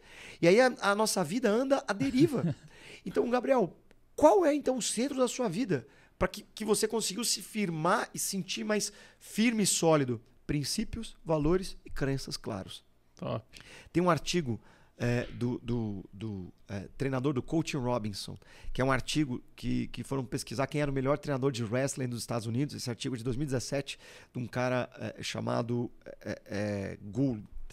E aí ele faz o Gould, agora talvez me equivocar, mas esse Robinson, ele é treinador de wrestling melhor dos Estados Unidos. E ficaram 1 ano pesquisando ele como estudo de caso. Fizeram 3 entrevistas com ele e acompanharam todas as aulas dele. Conclusão. Por que ele era o melhor? Porque ele tinha ciência profunda de quem ele era. A identidade dele. E lembrando que a identidade pode mudar. Hoje eu não sou a mesma pessoa que casou com a Amanda há 7 anos, 8 anos atrás. Entende? Sim. Então a identidade muda. Mas o que não muda? Os princípios, valores e crenças. Pode alterar a crença? Pode, mas eu tenho que ter ciência de quem ela é. Os princípios e valores têm que guiar minha vida. Porque se eu sou guiado em princípios e valores que não se alteram, por exemplo, chegar na hora, ser honesto, falar a verdade, tratar o outro bem. Então, eu não determino o que o outro faz. Recentemente, eu tive, na minha vida profissional, algumas trairagens fortes. E aí, como é que você lida com isso se todo mundo lida com isso? Quando você tem claro. Por quê? Porque aquelas pessoas que me traíram ou que, de certa forma, tiveram alguma postura que me feriram, elas não vão determinar como eu vou reagir. Eu determino como eu vou agir. Então, isso é ser proativo. Isso é tomar iniciativa. E é sobre o que você tem que aprender diante dessa situação, de como você vai reagir, né? Exato. Então, o que eu tenho que aprender diante dessa situação para não virar um padrão de... É isso. De repetição. Entende? Exato. Porque se eu reajo maltratando eles, trairando eles na sequência, eles estão determinando como eu vou agir. E está alinhado com o meu princípio? Não. Porque o meu princípio é tratar bem e potencializar e servir as pessoas. Esse é o meu princípio. Se você for lá no meu site, gabrielsinger.com.br, propósito de servir pessoas... O propósito aqui é ajudar famílias e atletas. E agora profissionais treinadores, né? Exato. Com você aqui. Esse é o meu propósito.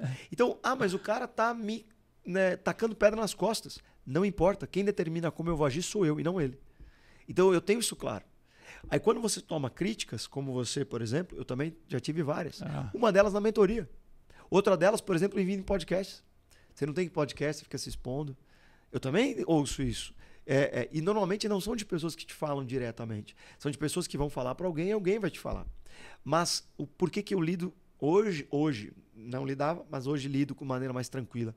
Porque essas pessoas não estão enxergando o que eu estou enxergando. Entende? Então, Sim, tá tudo bem elas não entenderem. Então, por exemplo, eu ouvi uma crítica assim: você não pode dar mentoria para treinadores se você trabalha num clube X ou Y. Você não pode. Isso, para ele, é uma crença limitante. Porque na cabeça dele, a vida se resume ao trabalho. O propósito dele é a carreira ou o trabalho. E tá tudo certo, é a dele. Agora, o que ele não está enxergando na minha? Que a minha é impactar o ecossistema do futebol, influenciando pessoas e servindo pessoas para serem a sua melhor versão. Top. E vir ao podcast, tá alinhado com o meu propósito, com meus valores. Ainda que pra isso sua me mensagem custe, chegar. ainda que isso me custe o meu emprego. Porque meu emprego é passageiro. Mas o que eu faço para as pessoas, eu que escolho. Então, se alguém me demitir por isso, tá tudo certo, vai fazer parte da minha carreira. Eu tenho que lidar com esse risco, entende? Se alguém deixar de me seguir porque a minha forma de agir, os meus comportamentos, princípios e valores estão pautados na figura de Cristo, que é quem guia e norteia a minha vida, tá tudo bem ser demitido. Tá tudo bem tomar um unfollow, deixar de me seguir. E tá tudo bem me criticar. Porque essa pessoa, ela não consegue enxergar o que eu estou enxergando. Então ela vai falar: Gabriel, você tem que ir para a direita. É absurdo você ir para a esquerda, ou para cima, ou para o lado. Eu vou dizer: eu te entendo, mas é que você não está enxergando ali na frente o que eu estou enxergando na minha vida. E aí, por exemplo, as pessoas em qualquer carreira, quanto mais alto você chega, mais pedrada você toma. Quanto mais você se expõe em podcasts, em escritas, em instas, em tudo, mais pancada você toma. Você vai fechar 5 portas. Mas quem disse que eu não vou abrir 10? Amém. Entende? Então, vou te dar mais um exemplo prático. Eu fui, ano passado, convidado para ministrar uma conferência na Austrália para 600 treinadores australianos sobre desenvolvimento de atletas e de treinadores. E aí os caras me pediram para gravar um vídeo, eu gravei um vídeo falando inglês e coloquei. E aí várias pessoas, colegas, falaram: Gabriel, cuidado, isso, aquilo. Eu falei: por quê? Assim, não, porque aí as pessoas vão criticar. Eu digo: ok, e? Eles assim: e é ruim você se expor. Eu falei assim, é ruim eu falar inglês? É ruim eu me expor e dar o curso? É ruim eu postar? O que é ruim? E aí a pessoa não soube me dizer, mas eu entendo. Porque o que acontece? A preocupação, eu entendo. E aí eu vou ter que saber selecionar as pancadas que eu vou tomar. Então, por exemplo, tomei uma pedrada. Quando a pedrada tá vindo, eu vou falar, cara, essa pedra que eu tô tomando, ela vai me machucar e ela não serve pra nada. Meto Matrix e me desvio. Agora, quando eu vou tomar uma outra pedrada de alguém, que é uma crítica, e aquela pedra eu falo, caramba, essa pedra é redondinha e é boa, ela vai servir de um degrau para eu crescer na minha escada. Fico com ela. Obrigado. E aí eu cresço. Exatamente. Então, alguém que não se conhece, alguém que não sabe por que faz o que faz, qualquer crítica dói. Por isso que a pessoa não para de se expor. Por que ela para de crescer? Ela para de crescer e se desenvolver porque ela para de ser ela mesma, tentando ser alguém no efeito manada. Porque se eu entrar no efeito manada, o que acontece? Eu não tomo nenhuma crítica. Porque eu estou no efeito manada, é o que todo mundo faz. Mas o que todo mundo está pedindo em todos os lugares? Inovadores, autênticos, pessoas que pensam, que expressam o que pensam. Ou seja, olha a contradição da sociedade. Aí quando você faz, eu valorizo a autenticidade, mas se alguém é autêntico, eu taco pedra. Por quê? E aí vamos de novo, voltar na Brené Brown. A Brené Brown é uma socióloga aqui que ela estuda. Ela vai dizer que muitas pedradas que as pessoas tacam, no fundo, é a inveja das outras pessoas. Poxa, eu queria fazer um podcast como dele. O Hilário, a resenha do Hilário. Mas eu não faço porque senão eu vou ser criticado. Então, o que eu faço no meu bastidor? Eu falo mal do Hilário. Entende? Então não é porque a pessoa acha ruim você fazer o que você está fazendo, mas é que a pessoa queria ter a coragem de fazer o que você está fazendo, mas ela não tem a coragem de ser imperfeita. Você teve. E com isso você vai fechar algumas portas, mas você vai abrir outras. Sim. A mentalidade de escassez vai fazer você parar, porque você vai olhar para as portas que você fechou. Mas a mentalidade de crescimento e a mentalidade de abundância e a mentalidade de desenvolvimento vai fazer você olhar para essa posição que você fez e falou, vou abrir novas portas, está de acordo com o meu propósito. Exatamente. Então, estar de acordo com o propósito é o que move. Exato. Então, só que como é que eu vou saber o meu propósito? Me autoconhecendo. Como é que eu vou me autoconhecer? Se eu investir, seja num coaching, pessoal, num psicólogo, num analista, num psiquiatra, se eu investir em alguém que vai me ajudar a me conhecer. E quando eu fiz isso, isso mudou minha vida. A ponto de eu realmente começar a ir muito reto para os meus objetivos. O meu podcast hoje, ele tem um alcance de praticamente 20 a 30 mil escutas por semana. Que bacana. E hoje no mundo todo. Né? Então, eu estou indo para os Estados Unidos na semana que vem dar aquela palestra por pessoas que ouviram o podcast, entende? E tem um convite pelo vídeo que viram da Austrália em falando. Aí a pessoa, então é possível o Gabriel vir aqui. E aí eu estou indo para lá, entende? Então, me fecharam portas e tomei críticas, mas me abriram outras e estou alinhado com o meu propósito. Mas o detalhe eu não quero ir na gringa para só afetar lá, não. É para levar o seu propósito. É para mostrar que tem brasileiro que tem conhecimento. É para mostrar que o Brasil, muitas vezes o Brasil é destratado porque acham que a gente é colônia e que por ser colônia é inferior. E não. Muitas vezes os portugueses nos distratam, e olha que eu não sou contra o treinador estrangeiro, a gente pode discutir depois. Mas assim, muitas vezes outros países de primeiro mundo distratam o Brasil e tratam assim, lá tem jogador bom, mas o treinador não é bom. E por quê? Porque o jogador é bom porque ele nasce assim. O treinador não desenvolve. Não, aqui tem muito treinador bom. Tem coordenador bom, tem médico bom, tem a área da saúde boa. Só que como é que a gente faz para o mundo entender que o Brasil tem, além de jogadores, profissionais bons? A gente tem que sair daqui e mostrar lá fora. Então isso está alinhado com o meu propósito. Ainda que eu tome pancada e pedrada por um vídeo no Insta, por falar que eu vou para lá, por qualquer outra coisa. E ainda que isso me custe emprego, entende? Porque está alinhado com o que eu quero fazer no futebol, com o que eu quero influenciar. E vir aqui ou usar meu podcast para fazê-lo, está alinhado com a expansão daquilo que eu quero fazer. Entende? E se eu fizer talvez isso só dentro de um clube e ter que ser amordaçado dentro de um clube, talvez eu não queira estar nesse clube. Entende?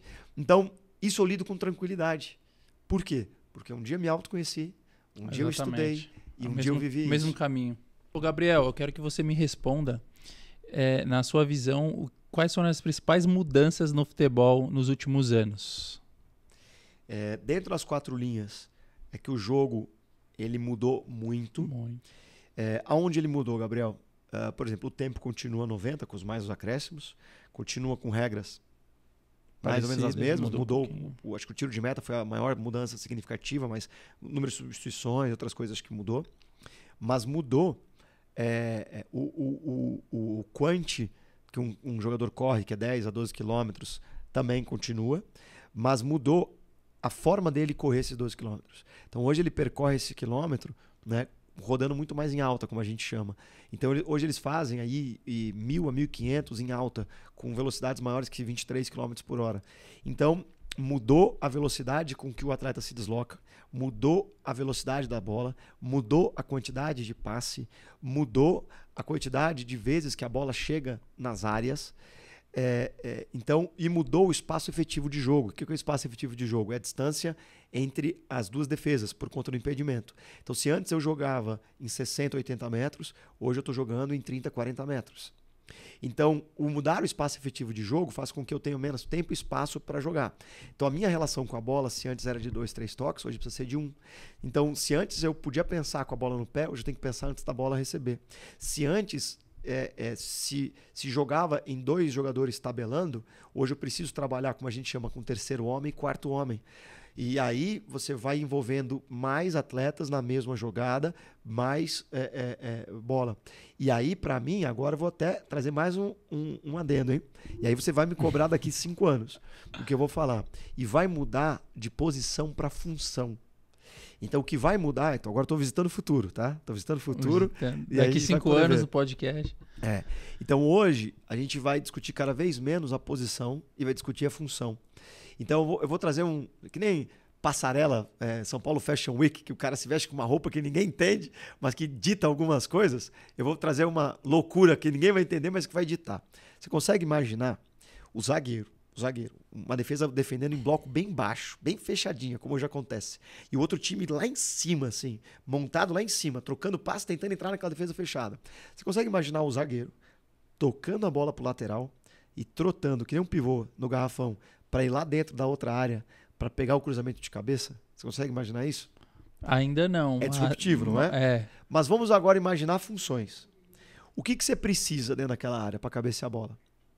Altura, tempo de bola, cabeceio. O zagueiro tem? Tem. Quem que é melhor correr para trás para salvar o meu gol se eu perder a bola e tomar um contra-ataque? Quem que é mais rápido? O zagueiro, o volante ou o lateral?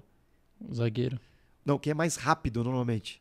Entre zagueiro e lateral, quem é mais rápido? Lateral. Quem é mais rápido, volante ou zagueiro? Zagueiro? Normalmente pode variar, mas às vezes um próprio volante. É que os zagueiros estão muito técnicos hoje, não. Né? Hoje se voltou muitos volantes para zaga.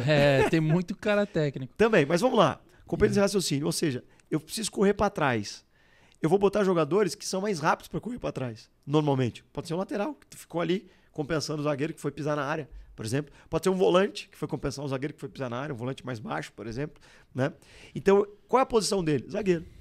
Qual função ele está exercendo quando ele está pisando na área adversária? Centroavante. Sim. Vamos dar um outro exemplo? Você está perdendo o jogo de 1-0 e você quer uma melhor construção. Se o teu zagueiro não constrói tão bem, o que você vai fazer? Você vai talvez botar um lateral na zaga, você vai botar um volante na zaga. Entendeu?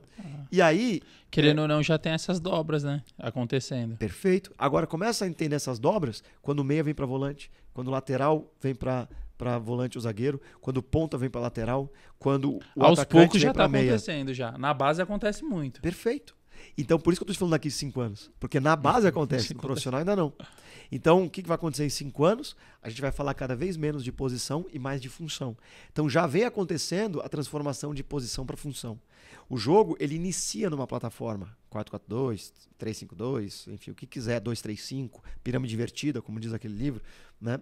Mas ele vai tornar muito mais fluido, que nem o futsal, porque o pivô do futsal a hora está de fixo, a hora está de ala, e assim vai acontecer no campo, né? De uma maneira menos fluida que o futsal, porque só são 4 e lá são, né, são 5 e lá são 11, mas isso vai acontecer. Então, dentro do campo, é isso que está acontecendo, e o menor espaço, o espaço efetivo menor, vai levar a todas essas mudanças. Agora vamos para fora. Indústria. Indústria. A indústria cada vez mais, enquanto entretenimento, está aumentando significativamente a circulação de dinheiro. E como a gente vive numa sociedade follow the money, siga o dinheiro, então hoje a gente está tendo cada vez mais pessoas que antes eram do mundo corporativo entrando para dentro do futebol. Por quê? Porque lá está o dinheiro. Então se lá está o dinheiro, então eu quero trabalhar lá. E aí, com isso, os jogadores hoje ganham mais salários do que ganhavam, as transferências vão ser cada vez maiores do que se era, os salários para qualquer pessoa vai ser cada vez maior, os patrocinadores vão investir cada vez mais, o dinheiro vai ser cada vez maior, e aí está entrando agora a Big Data, os Analytics e outras áreas, porque a gente precisa começar a entender as métricas do que está acontecendo. Você vai aumentar drasticamente a indústria, se antes a comissão técnica eram 3, 4, hoje já são 20, entendeu? Hoje no profissional já são 50, estou falando de base, são 20, Caraca. no profissional já são 50. Da base eu numa sabia comissão, que 20. Hoje profissional de Série A, 50. Série A? 50 pessoas. Né?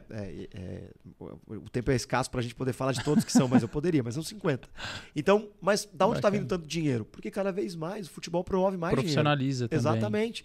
Então, vai acontecer a profissionalização, mas a gente vai viver algumas dúvidas. Eu ia entrar num tema polêmico aqui. O Brasil deixou de evoluir ou o mundo inteiro evoluiu na questão do futebol, né? Eu acho que o mundo inteiro evoluiu. Também. Eu... Conversa de bar, né? O cara fala, não, o Brasil não ganha, antigamente atropelar. O mundo inteiro evoluiu, meu amigo. Exato. Virou um fenômeno mundial. Por isso que eu falo, o mito da caverna de Platão. Tá todo mundo dentro da caverna e não consegue saber o que está lá fora. Quando você visita lá fora, você entende, por exemplo, que a NBA tem mais treinadores estrangeiros. A NBA tem mais jogadores estrangeiros. A gente percebe que a NFL também. A gente percebe que na Espanha o basquete, que é assim famoso, também tem cada vez mais estrangeiros. Tem cada vez mais imigrantes jogando. E na Alemanha tem cada vez mais globalização, atletas. Né, Gabriel? Não tem pra onde correr. É isso. Então, assim, se você parar pra pensar, tá? Eu acho que assim, se a gente se balizar pela Copa do Mundo, eu concordo que o Brasil hoje faz 20 e poucos anos que não ganha. Isso é dolorido para nós. Mas nós ganhamos mais Copa América nos últimos 15 anos do que ganhamos nos últimos 30. Nós ganhamos 2 Olimpíadas e nunca tínhamos ganho as 2 Olimpíadas. A gente ganhou 2 eliminatórias com o Tite nadando de braçada em cima dos outros, o que não ganhava também há uns 10, 15 anos. E a gente normalmente tende a fazer assim, Brasil versus Europa, o que é totalmente... É sacanagem você comparar Brasil com a Europa. Eu desafio a colocar as colocações. Esquece o título agora, tá? Pensa assim, do 1º ao 8º. Eu desafio qualquer pessoa a fazer a conta, tá? De 2002, que é quando o Brasil ganha a Copa, até 2025, onde nós estamos. E coloca uma pontuação assim, 8 pontos para o 1º e 1 ponto para o 8º. O Brasil é o líder. Junto com a França, acho que empatado, o Argentina um pouco atrás. Entende? Então, assim, se você parar a pensar, é dolorido pra gente sair nas quartas de final. Mas a gente saiu nas quartas de final com a geração de 82, a gente saiu nas quartas de final, semi e quartas com 82 e 86, 78 a gente também saiu por ali, entende? E a gente tinha bons talentos.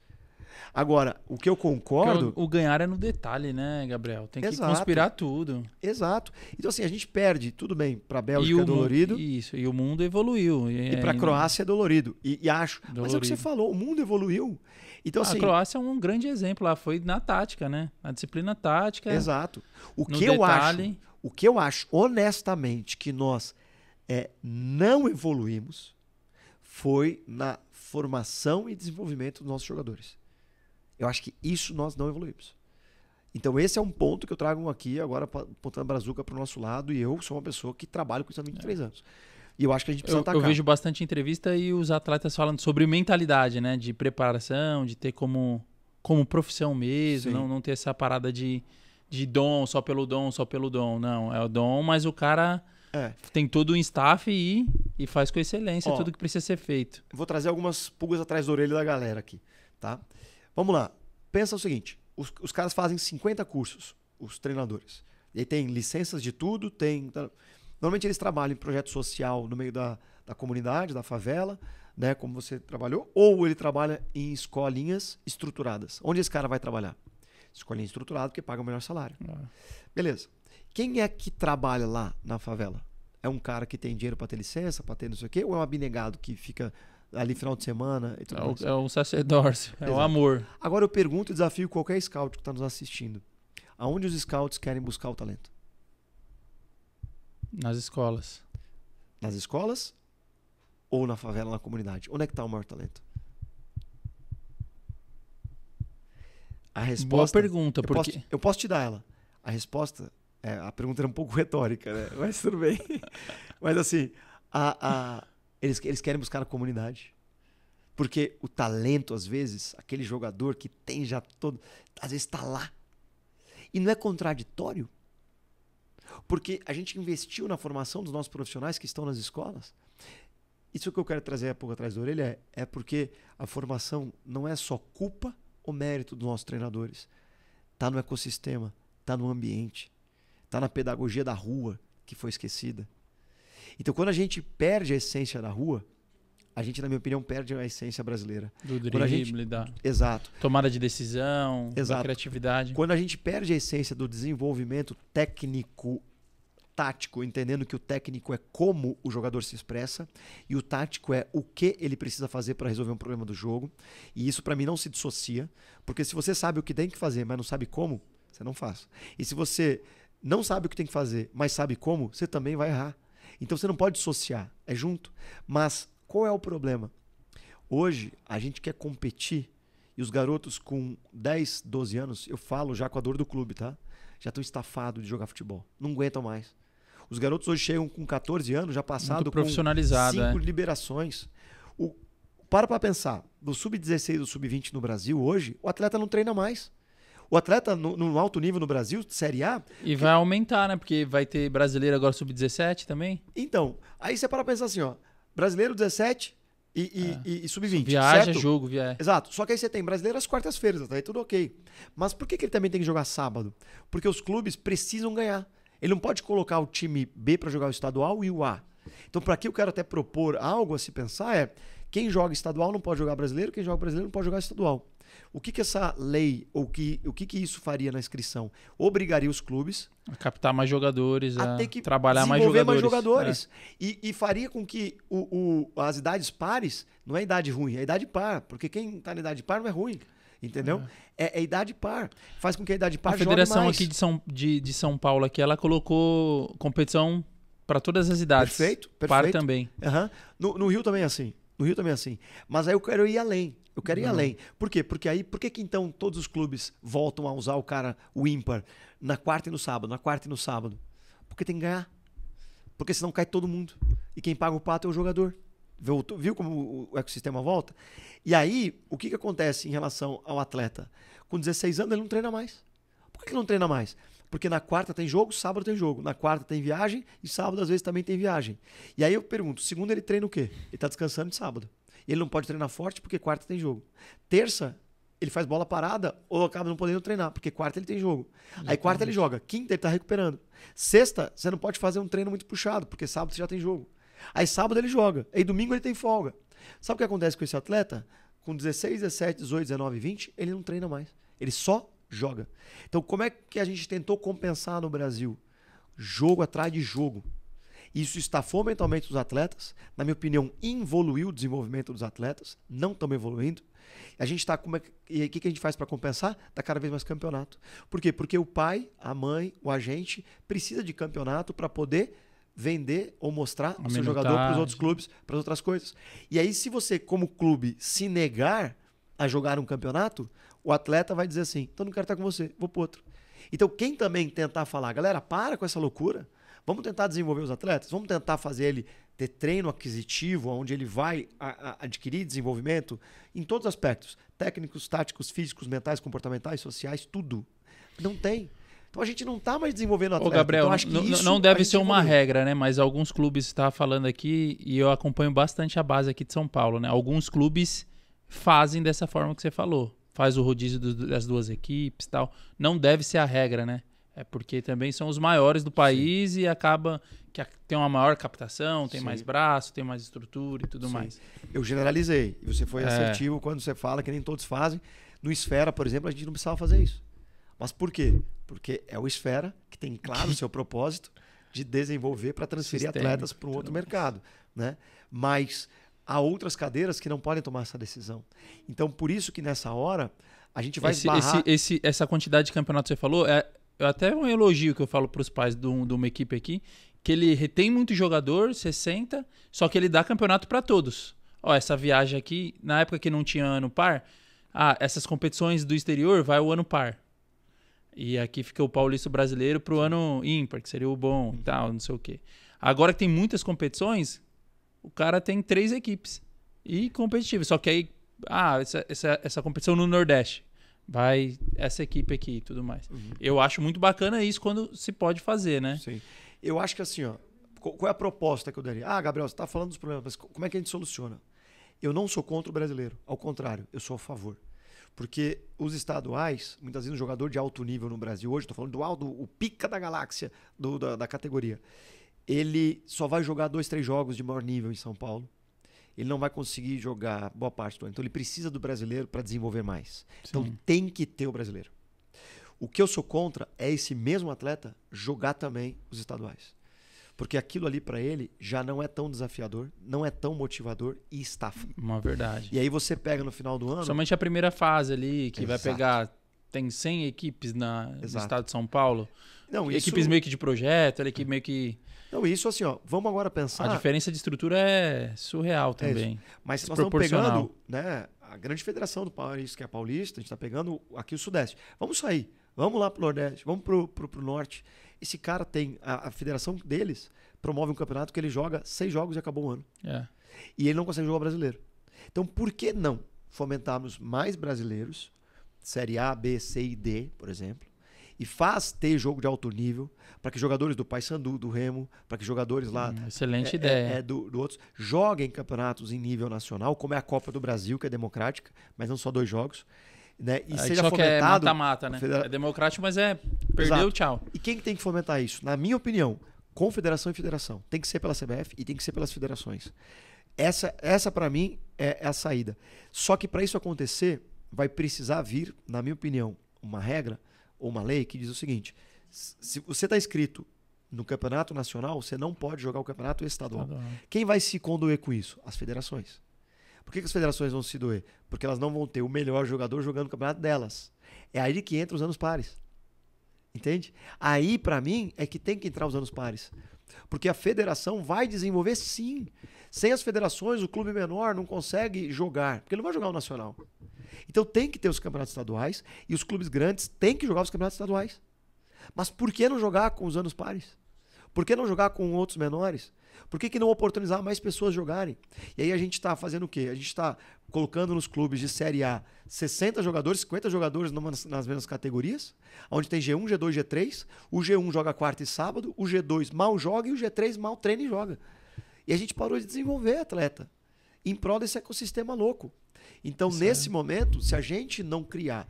E aí eu acho assim, por exemplo, eu acho que o que falta na CBF? Poxa, Gabriel, traz uma sugestão para a CBF.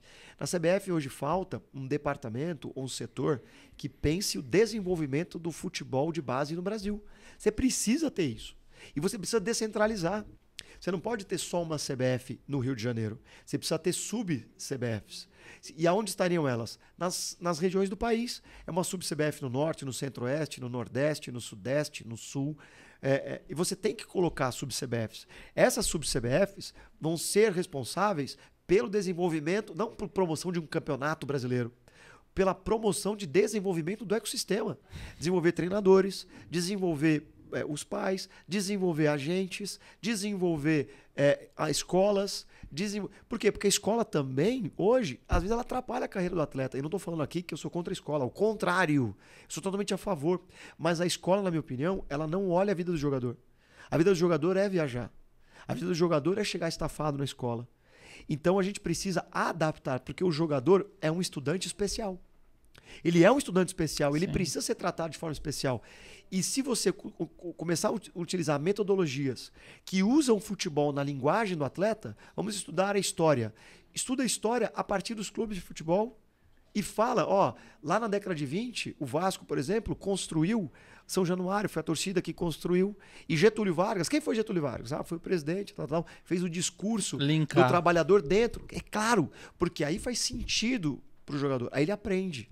Aí ele tem propósito de aprender. Quando você vai falar de geografia, você une e fala assim, aonde fica o CSK? Ele sabe. Aonde fica o Anderlecht? Ele vai falar, é na Bélgica. E onde fica a Bélgica? Não sei. Só que ele vai saber, então une. Entendeu? Onde é que fica a Champions League? Ele não sabe. Ele é alienado. Mas se você propor, entender que ele é um aluno especial, que ele é um aprendiz especial, entende? Aí ele vai se interessar pela escola. Ele vai se interessar pelo inglês. E aí, com isso, a gente melhora o ecossistema. Mas quem tem que partir? Da confederação. Tem que partir da federação. Órgãos que têm que pensar no desenvolvimento do ecossistema. Ah, Gabriel, então a culpa eles são culpados? Também não, eles também são vítimas de muitos processos. Mas se eles que organizam o ecossistema, eles não promoverem algumas práticas de desenvolvimento do ecossistema, a gente vai continuar se degladiando e pensando de maneira fragmentada que sempre tem um agente que é culpado. O jogador vai falar, o culpado é o treinador. O treinador vai dizer, o culpado é o meu coordenador. O meu coordenador vai dizer, o culpado é o agente. O agente vai dizer, o culpado é o pai. E o pai vai dizer, o culpado é o treinador. E aí nós vamos se culpar e o tiroteio segue e a gente não aponta a bazuca pra nós e não se desenvolve. Não desenvolve. Ô, Gabriel, para fechar nossa resenha, eu quero saber aqui, tô aqui, sensacional, muita informação, meu irmão. Qual que é a história da Bíblia que você mais gosta, Gabriel? Para fechar com chave de ouro. Essa curiosidade aí. É muito legal a tua pergunta, né? Eu, assim, tenho vários textos, mas eu poderia dizer que nesse momento, já tive outros, mas nesse momento que está falando muito comigo é João 21, que é quando Jesus encontra os discípulos. Jesus já tinha morrido, ressuscitado no domingo, né? É o último capítulo do livro de João. E Jesus, então, tá na praia esperando ali o João, que foi pescar. Só que tem um detalhe no versículo 3 de João 21, que quando Pedro fala, eu vou pescar, é que ele fez o quê? Eu abandonei o discípulo. Não vou mais seguir Jesus. Porque Pedro não entendia o propósito de Jesus ter ressuscitado. Ou ele não entendia o propósito de Jesus ter morrido na cruz. Ele achou que ele estava seguindo o grande líder que ia libertar os judeus de Roma. Na cabeça deles, qual a expectativa que eles criaram? Jesus vai ser um líder militar que vai libertar Israel de Roma. E Jesus falou, não, vocês não estão entendendo. Meu propósito é outro. É salvar a humanidade do pecado. É trazer salvação para o perdido. É evangelho. É trazer arrependimento. Por isso que ele fala, arrependei-vos, porque aí você acessa o reino dos céus. Porque sem arrependimento não tem reino dos céus. E aí a gente entende a graça, que é um favor que eu não mereço. Se eu não mereço, entendeu? Se eu não mereço e recebo, falo, cara, eu vou ser grato. Aí eu entendo Cristo e o sacrifício dele. Então Pedro não entendia e negou 3 vezes. E Jesus falou que ele negaria. E aí quando o Pedro, aquele versículo 3 diz, ele vai para pescar. Ou seja, ele falou, larguei, não vou ser mais discípulo, não vou mais seguir, vou voltar à vida que eu tinha. E aí o que acontece? Eles tentam jogar a rede, não pescam nada, e Jesus está esperando eles na praia. Igual na pesca milagrosa de Mateus 4, quando ele chama João. E ele fala, joga a rede lá vocês vão pegar. E aí quando os discípulos jogam, vem cheio de peixes. E aí o Pedro percebe que aquilo é um milagre. E aí ele se ajoelha e fala, se afasta de mim, porque eu sou pecador, ou seja, eu não mereço o que você fez por mim, porque eu sei o quanto falho eu sou. E aí ele fala, e aí Jesus fala, então vem e me segue.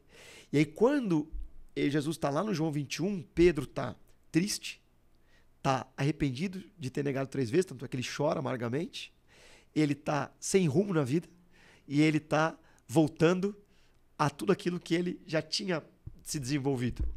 E aí Jesus então recebe ele e fala, Pedro, tu me amas? E ele fala 3 vezes, para compensar as 3 vezes que nega. Mas o lindo desse texto é que o amor, na palavra do português, é amor.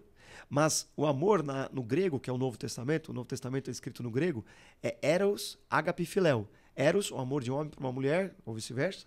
Ágape, o amor de um pai para um filho. E filéu, o amor entre amigos.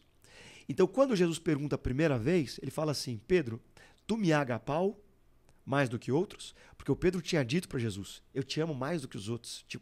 Só que Jesus fala, não, hoje você vai me negar 3 vezes, você me ama igual aos outros. Então, Jesus pergunta, Pedro, tu me amas? Tu me agapau mais do que os outros? E aí o Pedro, né, todo encabulado, fala, tu sabes que eu te fileio. Então, quando você lê em português, tu me amas? Tu sabes que eu te amo. Mas na linguagem original tu me agapau, me amas como um pai? Sabes que eu te amo como pai? Não. Ou seja, eu te fileio, eu te amo como amigo. Eu já não posso mais dizer, porque lá eu falei e não cumpri. E não cumpriu. E por isso que ele estava no fundo do poço. E Jesus pergunta a segunda vez e fala, apacenta as minhas ovelhas. Tu me amas? Tu me agapau? Ele fala, tu sabes que te fileio. E na terceira que Jesus fala, tu me agapau, tu me fileias? Ou seja, então tu me fileias. E aí por isso que você vê naquela versão no final do versículo que diz assim, né, e Pedro se entristeceu e falou, tu sabes que te fileio. Então tu me agapau, sabes que te fileio. Tu me agapau, tu sabes que te fileio. Então tu me fileias, tu sabes que te fileio.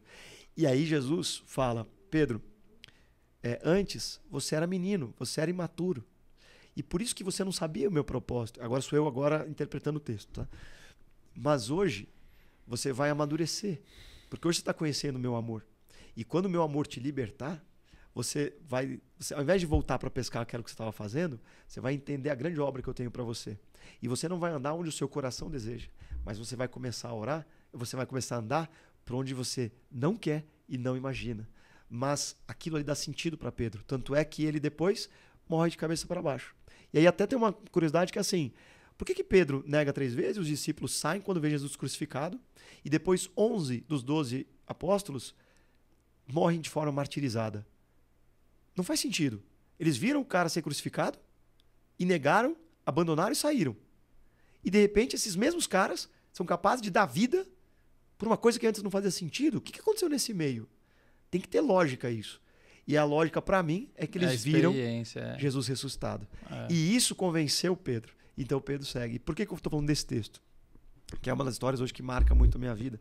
E por isso que eu escolho ele como na tua pergunta. Porque eu acredito que Jesus fez o mesmo por mim.